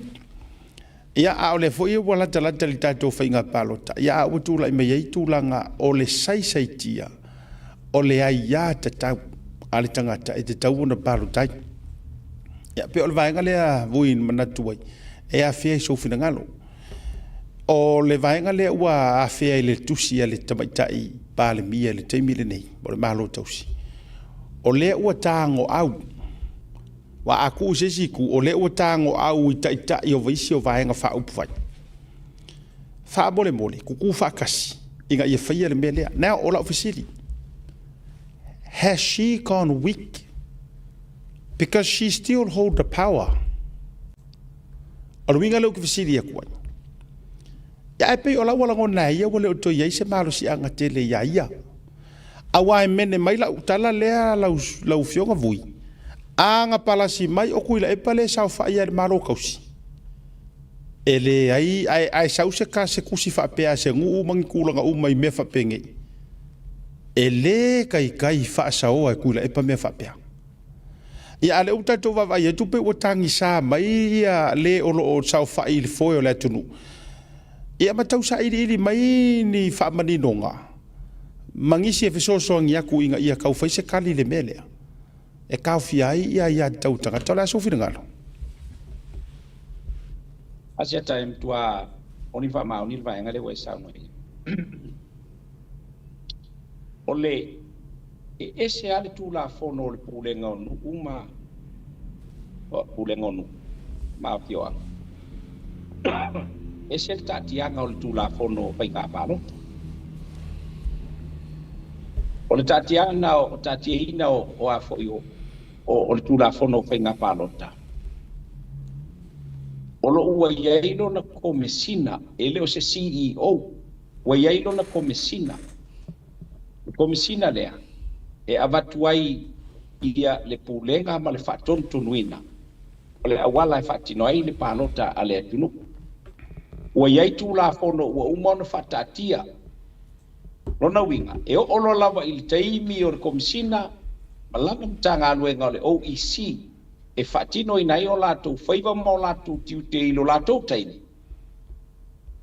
e lē mafai la e le pulenga ali'i mafai pule ona o latou tohoina le anga e peana fai atu o le e ese ale mea lai ta oto iai ia le pulenga o a foionu ma ala alfaka ai o le pulenga fo ilea le na au mai pili e tolu pe ona e sauno iai lau topa asia o lea ua uma ona fai iai le fai unga ale palemene o lona winga o vaenga ia le ua mata upu tau avene ai ua umana i o ina mapasia le palemene o Samoa o le afapea ona toe talanoina ia le vaenga le nei o pili to o mapasi Lona winga la, o lo ta oto pe i lunga mea. Ia, ona ua whaafua se ia ona fo i ona whaamuta ina ia le no fo inga. Ma le tūlanga i pe ona iai, ona o le whee se inga, ai mai se fo i o le tūlanga ua pa le tonu ai le pulenga le malo o sai ai. Ai o lea ua uma o pasi le palmengi, uma o pasi le palmengi, o le awha pea o pasia, o le awha pea o na toe a ngai, e toe tala no ina vaenga umane longa winga. Ia ta ula vai asia, ta ula na winga, ua freeze uma me uma ia. Isa sia wha upunga wha whaingo fie. Ua freeze, ia pili e tolu. E ui ina ua uma o na pasi e ina, alfa me la be. Ua uma o na toe pasi e ina i le lua o vai tolu o le palimene o Samoa. Le ao o na toe tala no ina ia toe teu. Ia, pili ne i tolu lepe o na e Samoa. Ia, unga. Ele o ko ia so ma sia ka si ko ia sia ka pa lo se pa yung os pa si nga mas te maka upu ka ko ka lia de fam si sili ma le vai no pa si nga mai se po yo fo mo swafa pe le skenge ia se apili longa winga o le au ngal fa i ai o freeze le fa i unga ona o le ua uma ona i o ina o le afa peona ona to tala no ina le matau sai o se apili apenga uma mal maka pule e pili e ko lo sia ka o te tonu na. E o menge yo, a seta le kumoni a o kau fo i o nga mai o i o le lei i a sekula pongo. Inga ia a pera i o nga mai o i o vaenga nei. Ia aua lava ngi ko ia ia inga. O le vaenga sa o avaku ea ula kou. E ka kau o nga fausi e inga loangi o fisa o a fo i o faipule o i kuma lo kai kasi. Inga ia pe ia longa lue ingo kungu i fafo. Le anga pe anga ufai, o le makai. O oi o le makai a siaka alfa bela. Ele fa pe o koe kaua loa ia makai kutsa ai o le fai ngā palo ka ko kungu. Ele o koe kaua loa inga. Le anga ua uma o nga kalepe ma be eser ngā vaenga. Wanga o makai e paloka. O longa winga. Wanga o le fale fo la o makai ia i le fa kingo inga o le paloka. O kai mene, o kako i le universal suffrage. O vaenga la ia, e au nga mai ui o le lei. E le koe whaia mai e le whale o makai, se whaai unga o ngaka e o le paloka, au a kaulava o nga whaia e ofisa o a fo i o. O vaenga whai kai kas. I ko kongo le pumano. I le lako whipiringa, o ai uma ka ngaka e fia o le whai ngā paloka e kaulava o nga whai mua bua. E le vaenga whai lava lako e whipiringa, o ai lava ka ngaka e ko kasi. O le apa peo nga mangu malo i meo lako lava local election se fai nga ia whiripiri mua ai ia ngā mai lole whai ngā palo kalau ke ia ua ngā kasi a le sui o le vai whai e le koe o mai ia ngu mafio anga au mai le sui mai i koe ave momori lesi ele o ke le i o inga ngā mea asiaka o kai me o kau kako le Samoa la o ngā winga o kau fong kako ki kilo i vai ngā yang ale afai ya pema ia pule ngali fai pule menge olonga winga ia ele o koe maula ka ko vai faun fal pui kele ase fu wala nga le wanga mala la makai i no me pule ngali anga pule nga la ia o nga le u fai anga la ko ai pa ko nga ia ngaka o lo ia lo la ko wa ya ka la ko ki fil fi ia so sui mal e al Kongo le palimenge o Samoa i le ngā whala. Malo whau teilo whio vui. O le ata whea tūne nisi o vaenga o le whalau i loa o lo au mai le HRPP. Whamai upu o lo o mua au mai le whalau i loa le HRPP. Sa pālota i le fast i le luafe lua tasi mo se suinga. Ai peita i wo mai e le ise suinga le leina o suinga leanga. O le melea, pālota mo le HRPP. O upu ia lae mua au, lae whako mua mai ai la tau whalau i loa whamai. Sa o tau pālota sa moa mo le fast i le luafe lua tasi mo se suinga. Ai peita iwa le ise suinga le leina o suinga leanga. O la ufesiri, ia walanga o ngai kei sa moa. O le mātou mai tau watu, e nga o kulanga le ia ma kulanga ele milionga ma ai kalafu alu ilalo awa swinga le anga ye fa ba yele HRPP e ma fayon ofisiri atu fa penalo sunga vo profio vo o angi swinga le anga o le e kala i ngei fa mai ele ingi swinga le nga fa yel fas nga swinga le anga e se fa monia ngo ia upu ai ma fa fo yon e faswa asiata ole tiutiale o many oppositions tiutio many oppositions so tom fa ia fa le anga se me le pe ora le io se vaenga ma se nga luenga e fai e o mai la opposition la tu la ta o la opposition because e oppose ala ko me uma le sui vaenga le sai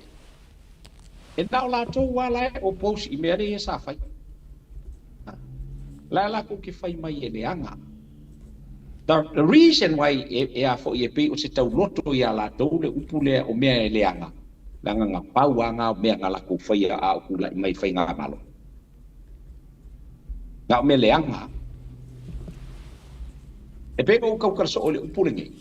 nga le HRPP lava i longa kula i mai e la ko ki fai nga o me lava mai ku malo o i la ko o lo i ko kongo le HRPP alu ka uso wale pa nga le ka kuwa wa maa kaua kulo lava o umalo lava ia maa ai kaua kulo lava i le kumalo ka maainga le ka inga lo ai fa ai pefu ia te ko ko ka ku fo ila ia i o i lo ko fanga maleanga i ko i o ia nga i le akwa le paka e fiala la ko fa mai le anga wala ngalai e ku wa le ku i o la ko fofonga o la ko nguku o la ko laulo faiwa kau kala pe i le upule le anga apa wanga wa ko me sa fai ka me le anga o kele i faia se le lei mo sa mo ai sa ko faia le lei mo o ko lava inga i o ko mangui ya o ko ole ele ai se me le anga e kasi no faia pa wan fa le kongu le ngai e kongu le fainga malo al fast onga ua fo fe koko onga le e ka tiar ka le sa le fifie ya ole sunga la ule maliko ka ko ke lo nge ya ile ka mani so ka ke no pola a fainga ko a ko le ola o ia ai mai se longa malosi longa malama a ko ia inga ia fakingo ai fu fanga de ole fu mong e ai ma se la ko nga pape eu fiaku sang fa makalanga fa malama la mai le ku pe o la uli al mali nela o fa le kongu la paia i kongu o le ngase la paia i kongu o le loko i fale o le vai fa pai o mea sa la ko fa kingo iga ele ai se mea fa le ko se ia se mea fa le ko le anga o le amio le HRPP ele manga nga o le HRPP inga ia fa ka mau a inga nga kala kele o le ku onga e faingo fia ai onga fai le fai unga nga kala baia i longa fai kalia ai la ko ke fa makiva fa kinga inga fa ngofo polonga mai le lima kausanga pa ko ako e o maia inga ia le mole ole a fo ile ole ku fanga pengu fo ile e me o mo ai pala auma e me la au mai ba ku pe fa ai ka ole turn au mai fo la le ai pa kingo al mena ile o se kala ko ka fa makala inga nga me skai le HRPP sa fai ole fau makula fongo inga ia mang palo ai pia la ko ma maua ai pia la ko ai polonga ya le ko apa pe ole ka ko vai o kiki le ai se pe ole fai ka malo le HRPP awa kong o fai pule ele umia e fai kong kalake fai kong kalake fai pau kong kalake ko kiki kong kalake uma ia fai pule uma inga ia la koi whanga ku pelea nga ia la ko la pa inga ia lele pomo ia nga ko ka fam kalai awa me lenga kule ele whako ku ele ko sa mo fai ele io aku whakamau a inga la ko enga aku whakamau a inga le ku e poro ke kire ala langa ai sango ya o ngai la se veile ku ole majority masalo le ivas como le iva persengi ole ku lako kali manguia ngai o lako ai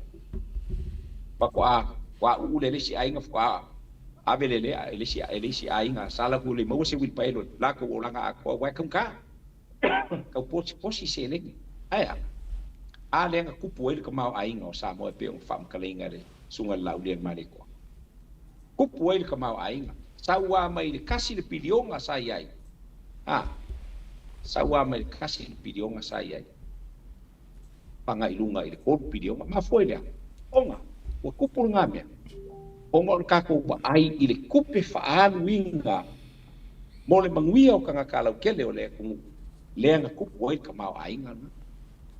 onga me le la me fai o le kala le fa pe nga me le ka pai de kauloko nga ule mfaingo ese mo kauloko ngai fanga pe le kua ya ke o ko le ngonga onga o mele anga sa ku fai ya sa mo ya u ule ile ku ku marma nga fa lo la seka pa ko mesa ma lo fa tai le fa soa fa tai le family no ngoro vai nga le awala ngai o le au mai ya la tu fala wiloa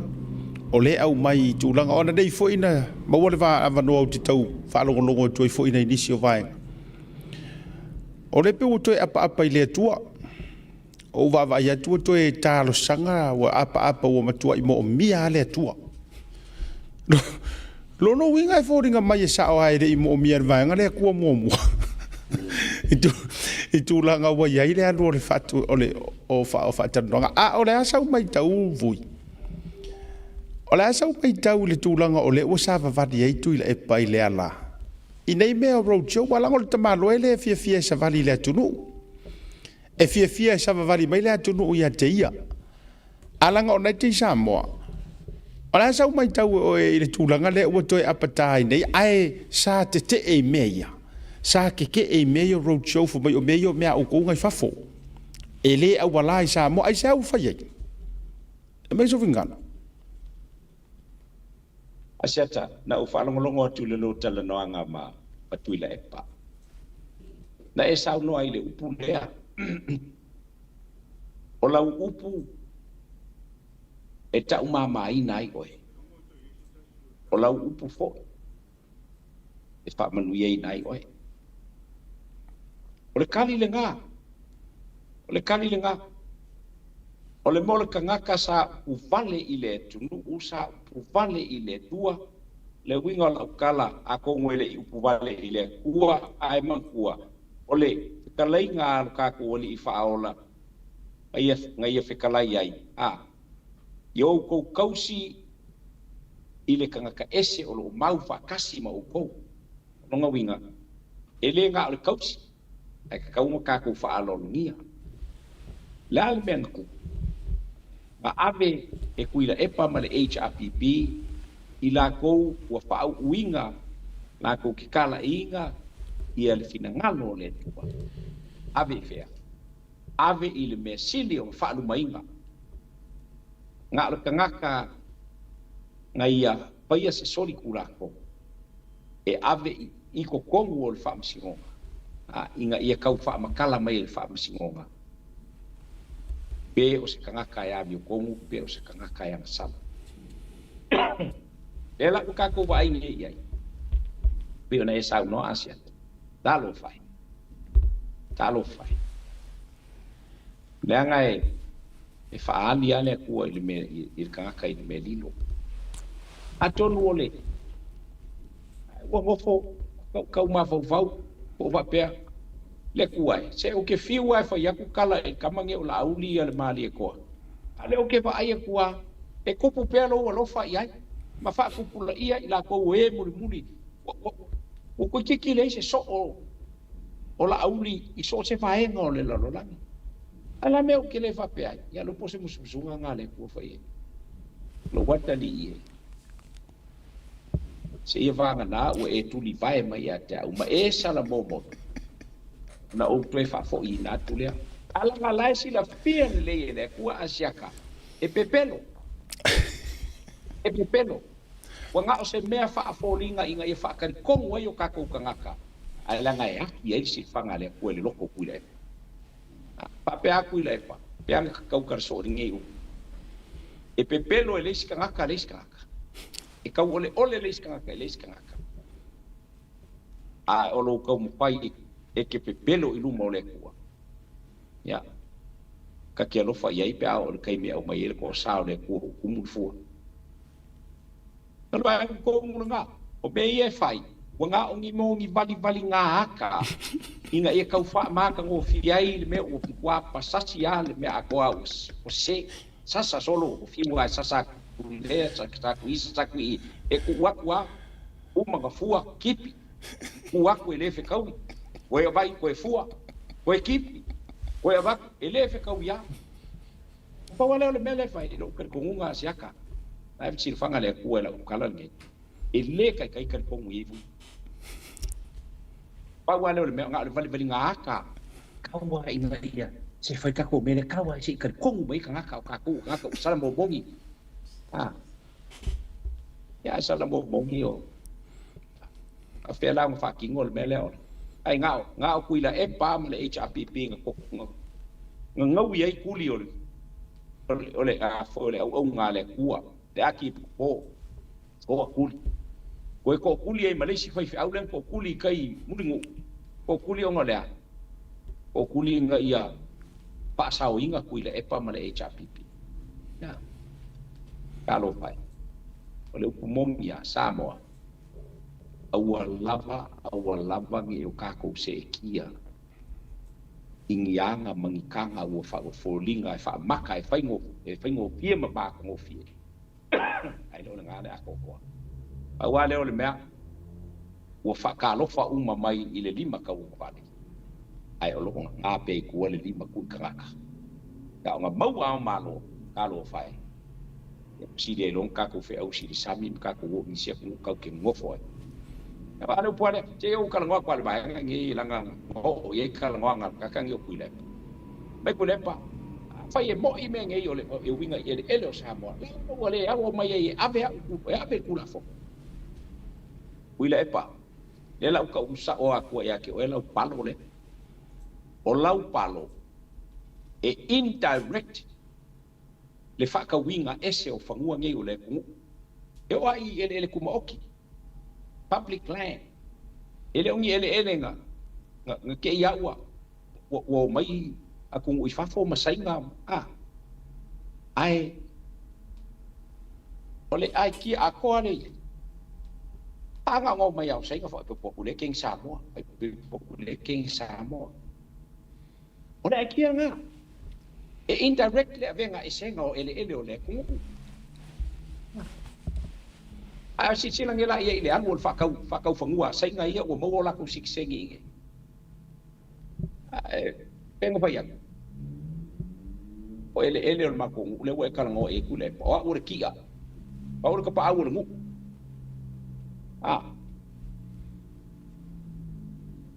ya la pa ya ko li ele o mako ngoli wo o ku ngau mako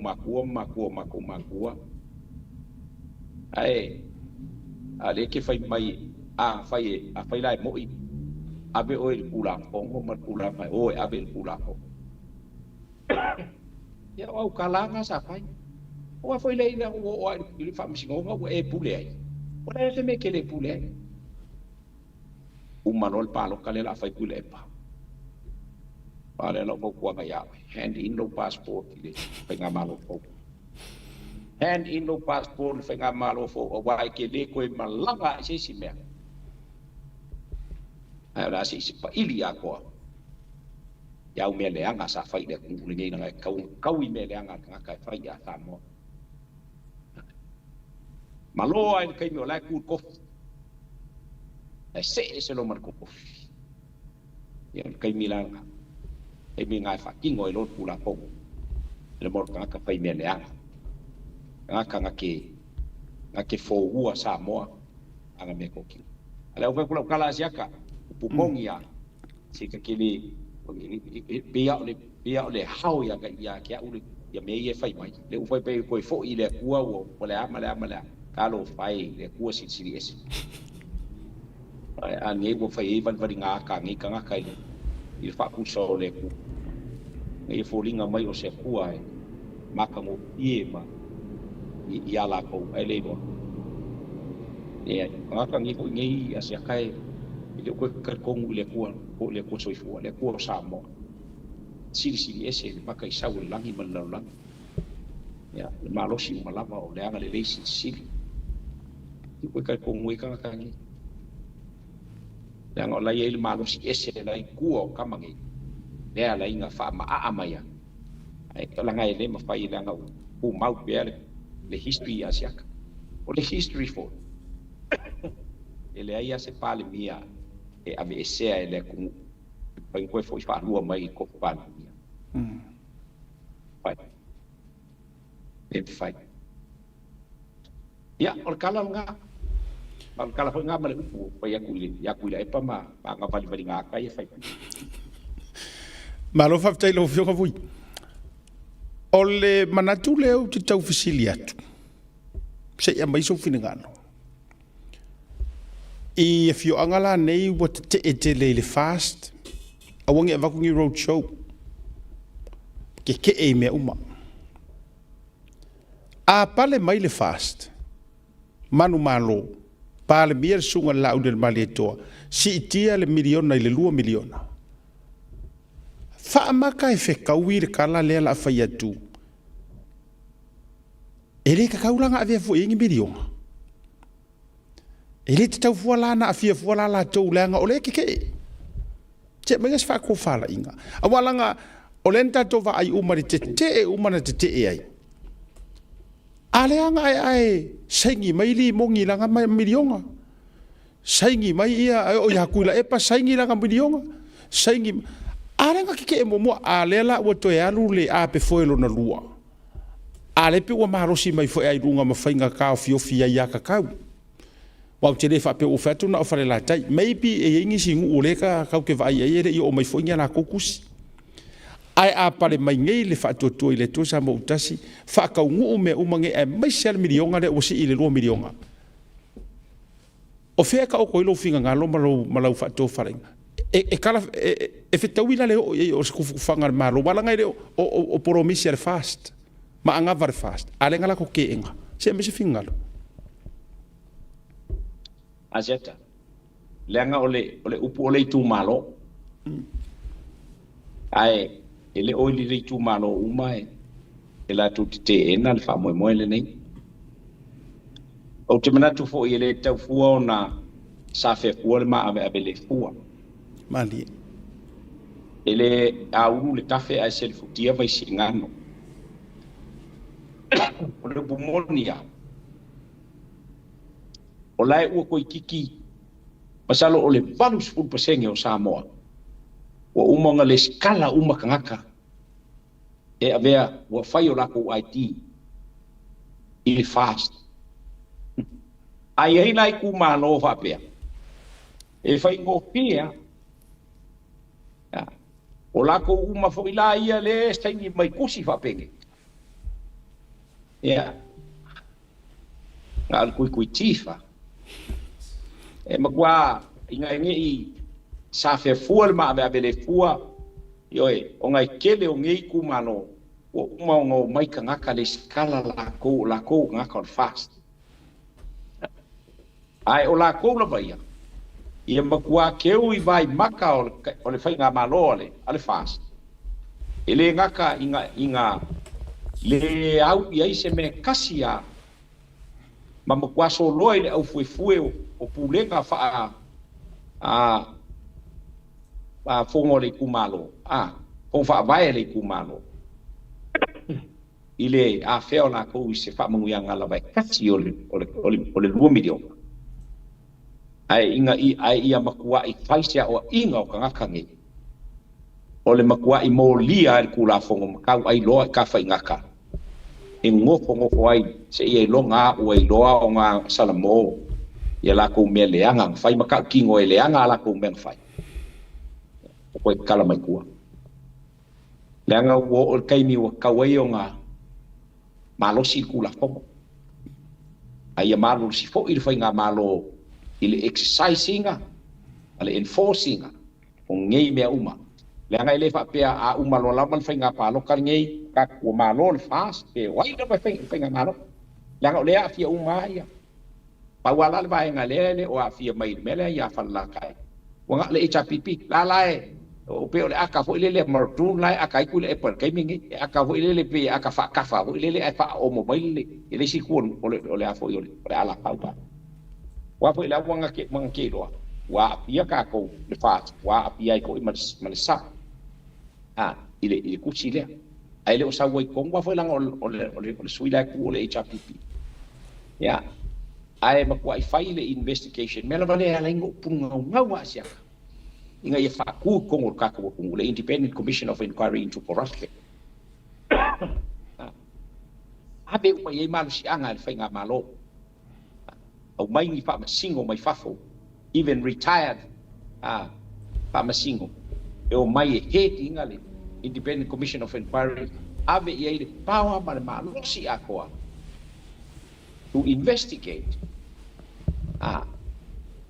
to prosecute and to punish ai ala ko ele ka u fai aku ele malo me fai le ele ko ai inga al fa baya fa kule the Commission of Inquiry Independent Commission of Inquiry into Corruption but this is all corruption ya nga fai ale la ko su emel maka u kule al baya nga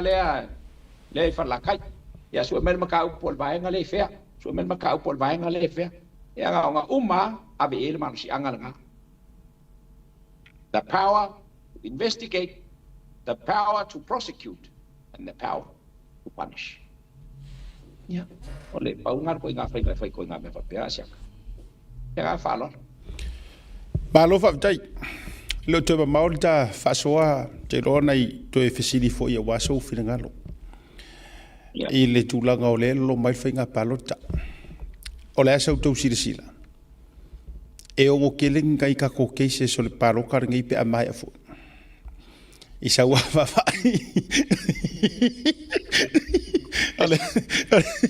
ale asinga u ka usira sila wa o le mele wa ru ngi soli e le o ko e popore ka ka le mele ia ru ya ku fanga ku pe ia ku fanga ai se me se fa ko fara inga ole asa u tau sila e ono telefoni fusu anga I tai muri nu tulanga o ni cases e kau ama I kua ma ave kokongu ma fingau e oi ele we sa no al vai ngale aset ole upu mongia le mele le kupungi ko ka ko wo fa sta pasuye ya va pe pe u ma lo si aku le sori kula fo ngai lo le au le sori kula fo ole ko kia ka kula fo le ko kia kula fo lo pumongia e kele va nga mi sei lumo il fam singonga ben ai onga ole masangi ngai le si vai nga le si ku asia e fa moe fo ile inga ia o soli le kula fo ai fa moe e uma nga ko ole I pulenga la ia le ke vai ko pulenga le sa o nge ko ole e fa ye ia skala I kamale ngau mai lo pulenga pio ia fai mai lo le ia ave kuala ukangi ale ave kuala ukangi ole a solo ele o fue ma pa ke o marka ko il kula le ko inga mar si anga le ma le ko inga skai di le la kula I mai ke ole fesini na oi o e fai so kula fongo ai afai ko ave kula fongo ai ko ka fukuri o fai vai I pulenga ali fai puri se I fai yang esko ngalo nga kamale o simi lang ole ua inga ya ave kualang kangi le ma ngai le me ole o fele me siri lu kako o le va fero lo ai pole o le amio ko wa le la fa ngi le va fero lo ai le e ko oso foi makara la ko oso foi la e ko pe o ku le penga pa loka ya e ai alo mangi e fai le case le ya o ngo winga ya e ke ruaku ro ko foi ko ulu mai ya ngala le male ko inga kala ko inga kala ya fai ko ke le kalia ya mele wa ba ko iri ngalo kaku ngu ya inga ya ke o inga ya abi ko lau ka ya e maliela la fai foi fingalo kaku ngu sai ko kaku mafkanga ile o sio singa ngu mo ko singa kaku ngu sorry pasti tira ya sia kai mela ku dan ayo il mela kaku masang ye e o solid kula fong ai mangao inga ia encourages inga ia sanga soli ai kula fo awa le faio se fai unga papea isi kangaka ya ai kalusia oi inga ia kula i malos i maile le fionga le komsinga o finga palo kai me se fo il fam singonga al kaku ku nga ia mau alo ko inga musumunga papea pulenga papea ua uia kuikua Nanga o kama ia masangi e ui kua markan ku pe foi lele ayuka yang ngawilo la ia fa ui ngai pule ngali im fai pule yang chau lo le pule ngali fai pule nga i kama le fa pe mai simi ya si malolo fa kamali ia malolo fa kamali se malolo fa kamali il mele o fai o soli ku ngala fongo ai sao ai kangaka dai soli ku la fongo ai ko ila lo ai kangaka la sa fai mal fa maungi langa wenga wa fai ngol ia mang malo inga ko fio le kumar le ngale la ku mai asiaka ai il kadio mangingo la ofisi o le kwa ke le au fusu anga fai pe au mal ka fai ngaparo ya ngaparo o le fesili fai u voi le ta o tonga ya se va ngai si vai ngai te fia sau no po ni nai me o tupu mai Samoa ia e te forsia wale pa ia ma wadungo Samoa al fesili o le tau va nei tai nei to tolu e le o e tau te le o vai tua o la walunga mai ia fa ola sa ka to pau o ai si vai ngai le kai mai si paki ia o morio o foi lea pio ai pe o to tolu la vale le la walunga i tau fitulinga o sunga la le mali toa o le sunga tu le pa ia me se fo io le sa fa pito o le fisiti o ko ia ingi me o ko ia tu le pa ma fie me e fa lau kele maka ika ia ile aku o ia ingi si me fo o ia ingi si me e ko si ki ai Samoa e afu ai on ave ia ile ava no e toyo mai ese mai me sa fa ia mo ese mai fo ika inga yo fa le ku vena ese no mai wa le vona e muri ta i tu langa o ta inga ta nei o ia ingi si me o ko ile vanga le e ono mo mia Samoa e toyo mai se ikoe au mai la mo Samoa a ono no mar finga palota seta wa sila il me volel leo me io pro wrestling le fai masangi o mai kama ho ie a mai sapangi o saito ma liskamano e kanga la me foi au kafolo o longa off inga ki lolo lava ua makua le ua kwale ai ase si fai ngai fai ko fai lu mai do ai mo ma sima lu mai do o ma sima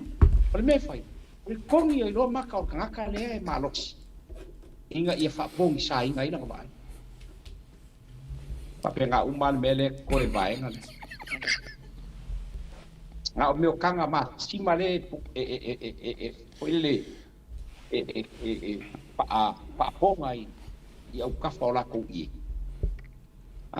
ko pa wanga me la i le winga la fam kala ua runs of ideas. Rengi si aikia, koe pawale ko kang masi mai. E kongi ai maka ole kungu. Ka waya i maka ole kungu kulo bayang il fa fong bayang ka. Ya nga pungu ngowa le o ka su e mai se vai e foi lele o mo kwa ya fainga umale. Ai emo son la o malo. Ai pengo foi ako. O ngola ofisini poko i se si me ko pawanga le me ko el poko i masi mala la fa poko. Papong sai ngai kakau ai mai sai le tu ele o sisi la fo ia ile ele o ke le fast le lau nei fai mai ele iloa ele fa ko ele ko sa mo kasi le iloa la udi fai se malo a me nga ke ilo fai ole ama le oi ayangi la sa la ku fa longo be ela wa e kanga kole ele au va ala au lima le patutu ele tu sa mo tasi malo au va ama le malo la ku ka ele onge mafopau ele onge ila ngona ele onge ile me alofa le tu e tu ina tu e la to ya len ka ku kalangoa polo keki milioma ole umal palo ka nge ka ku kalangoa le polo keki 2 milioma ole ko kalangoa fa polo keki milioma. Ai mai se o le tele o me o umona. Ai fo ina ofisini fa pe me la ke o mai ku pe fa ki ngoi nge me. O ya fa ko li e makau kiali e pilionga ali le me ko su e fa ye fa ki ngoi ko le ko nga ba kau le ngo ko mai ma ko. Asi si le nga ba kau le fa ye fa ko le ko sa mo kas. Lima selau milion, ai 10 milion, selau milion, por selau milion. Ole le winga le ole tafa mtalanga Asiata Samoa koe pau ai o me ole koe vai pa po ia langa apa ile poko mati mai wa langa lai fai mai ko sipaia o mati ma o to le la lola ka wala le masi ma vai ngale masi ma fa pa ia baka a ongi aikia mangisi fainga ya fai no a le la mai foua ma founga ole kai ma le ai ko fa ku ile ku sa mo kas ele o su e ai se le mai le o su e ai ia la ko me ile la ko anga kau ma le anga fakakia ole anga fakakia ole anga fusi ele lofa lefa ko au o ale o Samoa ile me ka o le social development onga ko pula mai France me sa ye mai ai I kaimia pa wa me sa fakingo mai o kaimio le HRPP se yo mai kaimio ku le e lus man ko sanga sa fa te un palmi ai kasi ale me sa la ko fakingo inga o le economic development inga ia aki nga ea oi aki nga pisingis ale uka ko baba ia ile o foi pisiki senga le o mai sa boasiak so le kumu ai ale ile ofisale ale HRPP waka ko ngi o senga umangi e palo ka uma ile afo ile HRPP dikio ba venga wai si me ka uncho so pa fonga mai kai barka ko wai se o ke manga wa su e ka kai nga mai lu se la mo ku pule nga mai nga mai ya si vai so sengi pa fen ku pule me ele la ka ko pa ingi para ko kele al mol sainga le palo ka umanga le ichap ya pa uma ko spam kalanga ma penga siaka ai le peango foi store kala ngi wala bang isi me ko ka uma fai kala palang sorry my friend it's a little bit too late too late wa ilo le tunu mai Samoa ele ko pong sa pe o kai mi ko ulai mai ku le pa Samoa ile vai kai mi nge Samoa Pupoko, Samoa Kamamai. O lau ko polo kiki po. Ua ongi polo kiki ua pala. I koe pakainga ngā polo kiki ua. Ia mengi o kālonga la kapi, kālonga sus kālonga. E tau mwhai e so e mai ia le kou o lo o iai ni mafau faunga mangi ai kia fau le lei inga i mwhai o ngā ave i kuma se au. E mwhai mkoe au mai a kou tisia e. Wa leo me ma o lako e kou tai meo au o mai a ami e ma rosi. Fit. Ole faunga. Ale upungi ai kia e pakingoe. Ngā o mea o kia a siaka. Ia i whafonga mai o tātou tino. Nei vai ngone fiati. Aro fa taila o fionga vui. E fa ata la fonga ma olo mai se ngana ma se langona e fa o sofia fu ile ma lo siol mata ia male a ia malangon ai o le tele o se sa vali olo mai tua. O le sa vali tele. O le ya ngisi ka e ma fainga o ifo ka ngi vai nga fa upu fai. Ai ya koe o sa moa le aku le fa yar ko inga mer ngi ki nga lava nga vai ia with all respect to wale la vo pa ku re ko inga ia to sa ne to mo faile nei pa inga wa o te lo foi la ko ka penga mai e ku ngai e un haru fa ma vai wale la va we gana la tala o le ka ko ke sa mo ala mo o miangi ka ikai e kuku i lunga feo ai masava nei lengi ka ngofo ta pena se manuia mo sa mo e vai ka ko i feo i solo ka ia wa ia ka mi ngei e na isa ili manuia maluma na i mo ya ai pe na fatu fo fa so na nafi a tatou fu fa ma fu o le tele a dor pa inga na te nei ale fast tele o teimi sa le i mawhai ona whaatau nuina tiu o le fionga le tamaita i pāle mia o tūla i rwoi. Ona o tūlanga i tonga fitinga ma ngase. So ore makua ke le o se whaale kongu. E walongo winga. O ai ala a whaakai ka inga sui pāle mia pe a wha. Ia rongo winga e orka ngaka fura ngā rela ma mawha. Ia le kele o le ururula au walanga na ona o ngi pa inga ia o konga fikinga au mai New Zealand ave Australia ia wa me fila le ye e la umai la tau New Zealand ai ta la ule mamanu la tunu inkia iyo wa te le ana le tati va ai tu nei ia il fainga si tato tunu o le fa te tele lo fingo vo mo fo tati mi e vanga le fiafi ia se vai nga mori o lo fa nga ia ma fa mai a mai ia ni fa fiafi tava no lo fio Malo va te ya seta va te mo le ava no wa fa yo ta fa soa na ta wa la fa soa inga fa peni tai we poli ile ko o kanga kol ka ko ku inkia ole a o tanga tol tatu tunu ile me wa ia filina e fialu ia e tonga fiti ai o ia ale wo ta kula i mai o fa kingo le ka ko kalo fa ia pano ua vala aule tu e apanoa. Aua uma o na tu ue panoa. Se me sili o na lelei mo tangata anu o tatu tu. Apua iei pe na saunol te ta ion vai mwhau fai. Kolu se lau ka la ia lo sao. E te tongi ai lau insua o le tausanga. Ai, o kusa o e ma le kaka e ke le kupe ma me uma ai, ele koe kau fesiringia pa le me la kou ia o le wal sa o e o aire pa le mai ke arbi ai. E to iei na. O le tāua le na. O le filipili ma le tau o le tātou tino. Ai e ia si vaenga le tasi a se ata pe ai fa tanga ina mai tawa se half a minute.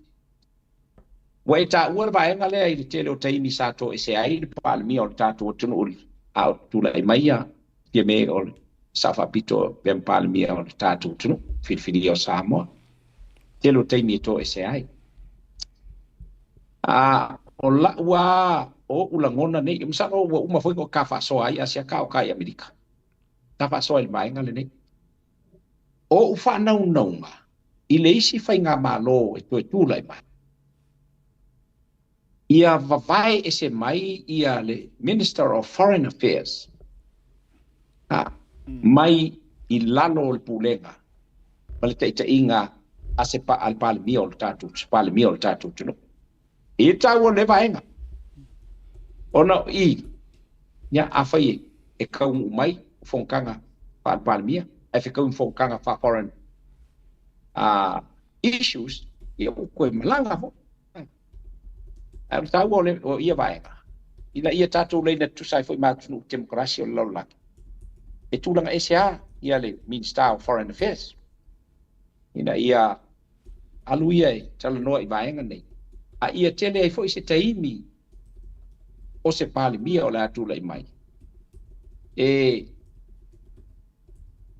spend malona tunu yoi langa fa pali mia ia mai si vaenga a leanga i kele fonkanga al vaenga le neo Foreign Affairs al laki rona wi ma fu anga foi ngai kele inga ko se ai ia malisi vaenga se te mena wa te ita al watu tatu pali mia ta waloa ol pali mia ai lenga le laku ka waloa ol pali mia ka ko ke va ai nga ye lunga ai ko la kulis kai bi fa mai la wole alo ia mai el makula alo ye langa laile o laku ol pali mia la ku ole Minister of Foreign Affairs longa winga langa counterpart la ke fa fisanga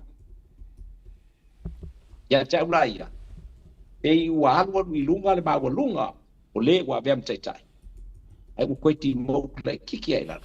o nga la ko la kwa i le ku sa lua ku ka lo ai el palmia ga ko la ku le skai wa la ko le por el palmia ga la ngai le ko la ku se palmia o la wa lua ku o le mingska Foreign Affairs ye le nga fa ron o le tu le nga fa malu man fa tai ya sia tau no le am no mo ya atun ko i tu te pena le tu se si ave no ta tu te fe lo ai fa so ai o le nga ma walunga ia ina ia tupu pea ia a langona o tatu tunu ia i vaenga o papel na tatu fa so ai ana i foi le lua fa so inga mal tau so i Amerika le sunga ia tu le epa a fa te tua le so na nafisa o mata o maleana o mata e po le lua fa so inga ia ai mai se po o la tu tapu inga mai ngau molo lango lo ye tatu ai ngor fa tu ile tu samo tas o tatu tangat au fa ang solo e pea ia tatu a roadshow ia por tatu sa bali pa mala malam ia i tatu tinu ulo tele o apo i vaenga o lo papel no tu fa fonga mai ile tawai lo tu finangalo ia to fa mali e mo tanga mali lava mai pea le on sai pea i te tai ia lava lo pea ngai mai ia vaenga tau ko i mesiri ya ai a fai o lespa fo mer tatu tunu pe le tau tamali se upo a tal no ia ni vai ngole fa fi ma le to fai le vai malai ya mangalo a wol fa mangalo tasi fa mangalo lo tatu fa mangalo se yo al tu mau tatu bo le ngano lo to fa mangalo nu ia al fai vol tatu tunu wal fai ngapal le ole les falele les momo no no wi tatus la atu lo lava ile tua oio masina le masina fa pena fa tino il fa nga filinga o tatu tau ina lo fangi ele tua e sa mauli e to pi maria me ilo tatu no le o piloto ya o ku foi ba lo filima lava e to ai o tatu no so matu foi vai nga e ona tal no atu ai ya pa ele atu toa ele tau ilo filinga lo fa o i mai ai abu ya ona la mona ya fa pa ai ona le nei ave noa uteleina to enga to e le nei fiafi asiata te pena foi le to sei si ave no tatu pe lo ai paso ai ai sa monero to una masani le nei buising flow masina mua dia to le fo paso i foi ma lo fa tai mo li fa ma lo fa tai te lo fionga vui po e luso tu lo tu so lo sao fo il ta fa so lo proclame le vanga le fiafi ya wa sa fa o tiri tu le fai mea e tu so le to fa tala ya wale de fiafi wa fo il fa fo ba wa sa mo ya faile mo tala malo lo fetele atu manu ye tau maka fo e misa fu fo le fiafi manu ye fo ile alo atu le amtaino road show wa le motu i poru por motu tu mo ya pui a ola ve o tato mte sidi lo fatu so tato tu no misa fo te tai fa so fo ye le fiafi. Thank you. God bless. Ya ole na o mai er fatu donga masani le fionga ya vui mai e fo ba tato taimi ele si vai ngai to e sili o lea ua mai a ona a mai le to fa le fionga vui o lo o fiom papa au Samoa ia o lo ia lata fo i me o lo tutupu ia la lea e taua fo e moli mai ai ia tato news mai Samoa ia ma vai ngo le aso wala ngai moni o le asi sila do road show ia e se a le punilo e se le puni mtatongo pe upo fai faleta e se a fo il tato mata matatu e se fo i me o loo a whaatatara noa e ai e le fionga ia vui fina ngalo tangata teito tasi ma tangata ia o leitu malo ai whaafte tele fo i lau mai moanga share tato poklame na o na e nisi tato whasisilanga whamone toi whamana tu le fu a California e ei le fu a California a mata i le aso tona nei mo o tau i Amerika Carson o le fua lea a toilo na 50 tausanga dalu ona whaavaina. Ia, pe ona mawhaatara noa i Amerika ai utele i o mai fo i mai male sunga le li epkopo ia Bishop Tautu. Male latou komiti e iai le ta amata i lea soto ana inei a Amerika le sisi ngā fua lea. Ia a fifio matala au tua i lango wha moe nga uma e vaiaso a toa e alu e male vaiaso fau amata i lea so lua the 2nd of Augusto ia e wha mai ai lea soiva o Augusto ia le se vaenga e velu ai ngā tele fo i tātou i ta alonga o kirikiti volipolo a uma ta alonga whapena ia ngā tele o whawhiwhianga ia mai au whawhiwhi ese ia ngā ta fo i lea whatau waitau mawhitanga ia e mau ai fo i namo tātou California le fo i sa whisiri mai peise au le vatu ai tātou merchandise le tauta ia e style tātou ofitino mitiafu o ie ia mawaenga uma whapena ia e maua ina i le tātou whale ie o le a whata wina ina ia le tātou merchandise po tātou mitiafu ia whatau so mitiafu lango ai foi ia i le tātou proklame ia pe a whapea na o lou whasea mai a tia ue le e vatua lava tātou o loa e whatau wina o le a e maua ina i le tātou sisi ngā fua i LA ia i le amatanga o le vai aso fau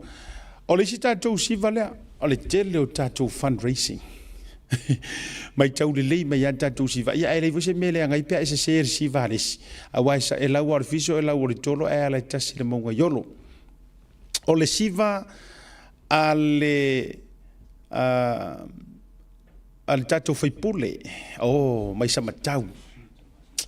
sui tau vā mai sa matau pa lota mo le whetalainga i antele ai Christian au sange o le tātou sui lea mai sa matau ma whale la tai lea o le ta moe le fua le whātua i le tua sa mo tas ia lango le wha moe nau avatu o mai lunga tātou details wha mo le bole ia i le siva e te whesoa soani ai ma whaiso sao ia a wā foi ia le tau mawhainga a lea foi toa a lea foi tamari ia e tū le foe a wā le aloatu le whainga pālota tau vaavai atu le tautua tele ai Christian au sange ia e o ai le feo inga le feo ia le road show le fast so finga o ava tūlanga whaamatai ia o tūlanga o lango le wha moe whaia i le aso tō nai a soiva o Augusto a soiva o kuso wha maua nela lo tāo le fitu a ngai le suma le lua i nā le no whanga le nā ua tā ue lunga Pangsia, Karen, Broad Meadows ia i nā i e se mele ponge ia me le tatele lo se po feo ko usike ke ngai ia ngai ko kisir fia o ko uskalia ia lango ngai mai ko flyers ia ai o tele mal uma po feo o ia me ia po le mea o singi po Brisbane po o Melbourne ia ai tiro na tu sirfia o tau ia ai fa mole ia o tau ia 5 flyers ma nei ai tu e mariske ke walanga le tu te mai ia ta o uno fa na usa vai tele maramlama tele le vaenga lea. Ia, leisi tātou siva, ia, o le siva o le sailinga o le amio tonu. Whera le ili tātou siva le fundraising. Ia, o veikas leu te vai atua le tātou siva lea. Ia le nala, sailinga o le amio tonu o le tātou siva lea mo o tau i Las Vegas tālo whai. Ia, o ai umai lata le tātou i le tātou wha moe moe le sailinga o le amio tonu luruinga. Wha afiso o tai tātou numero telefoni o tā uilunga. Ia o le tātou wha moe moe fo ile nai le tātou siva di te o sia i ilunga. Se uma uto e fiso o tai atu tangata ia na maia meia. Ia se ito e wha manino mai walanga o telo iloa. O i leile address wha fitu lima McLeod Drive, Las Vegas. Ia o ina sila silane tātou nai la talata i Vegas ma a aifo ia la talata na iai. Ia tautua nā li tātou wha moe moe mani tātou fundraising. Ia, eses ka whaasisilanga misa ia o te iloa. Ia ole a whapau i tūlanga o le tātou proklame le vanga o le fiafi. Lapata inga o le tsunami whaamalosia mo Tonga i le Pasifika, Samoa, ma Hawaii. Ua matua whaamalosia lava e iei e tātou viewers ma tātou fans le mai mua mai Tonga o Samoa lava foi. Se lia 5 se lau mon tupu i la tau i le stata le tātou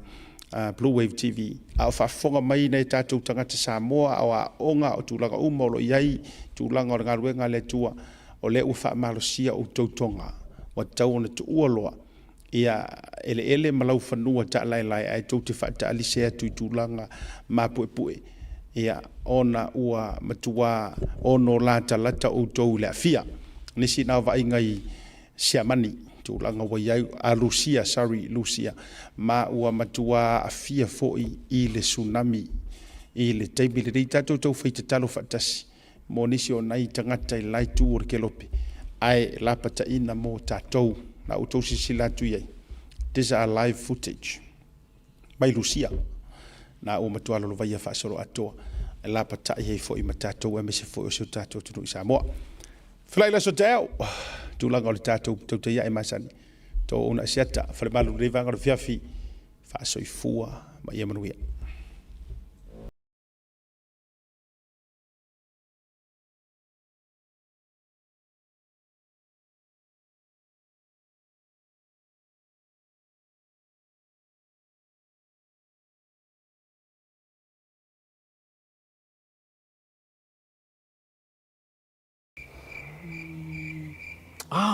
SMI.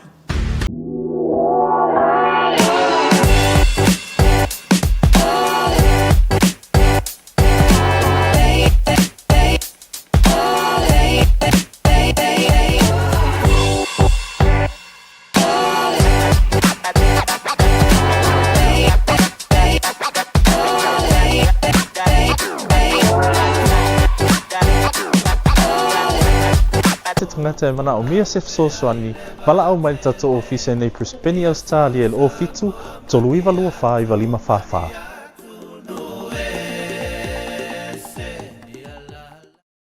Salo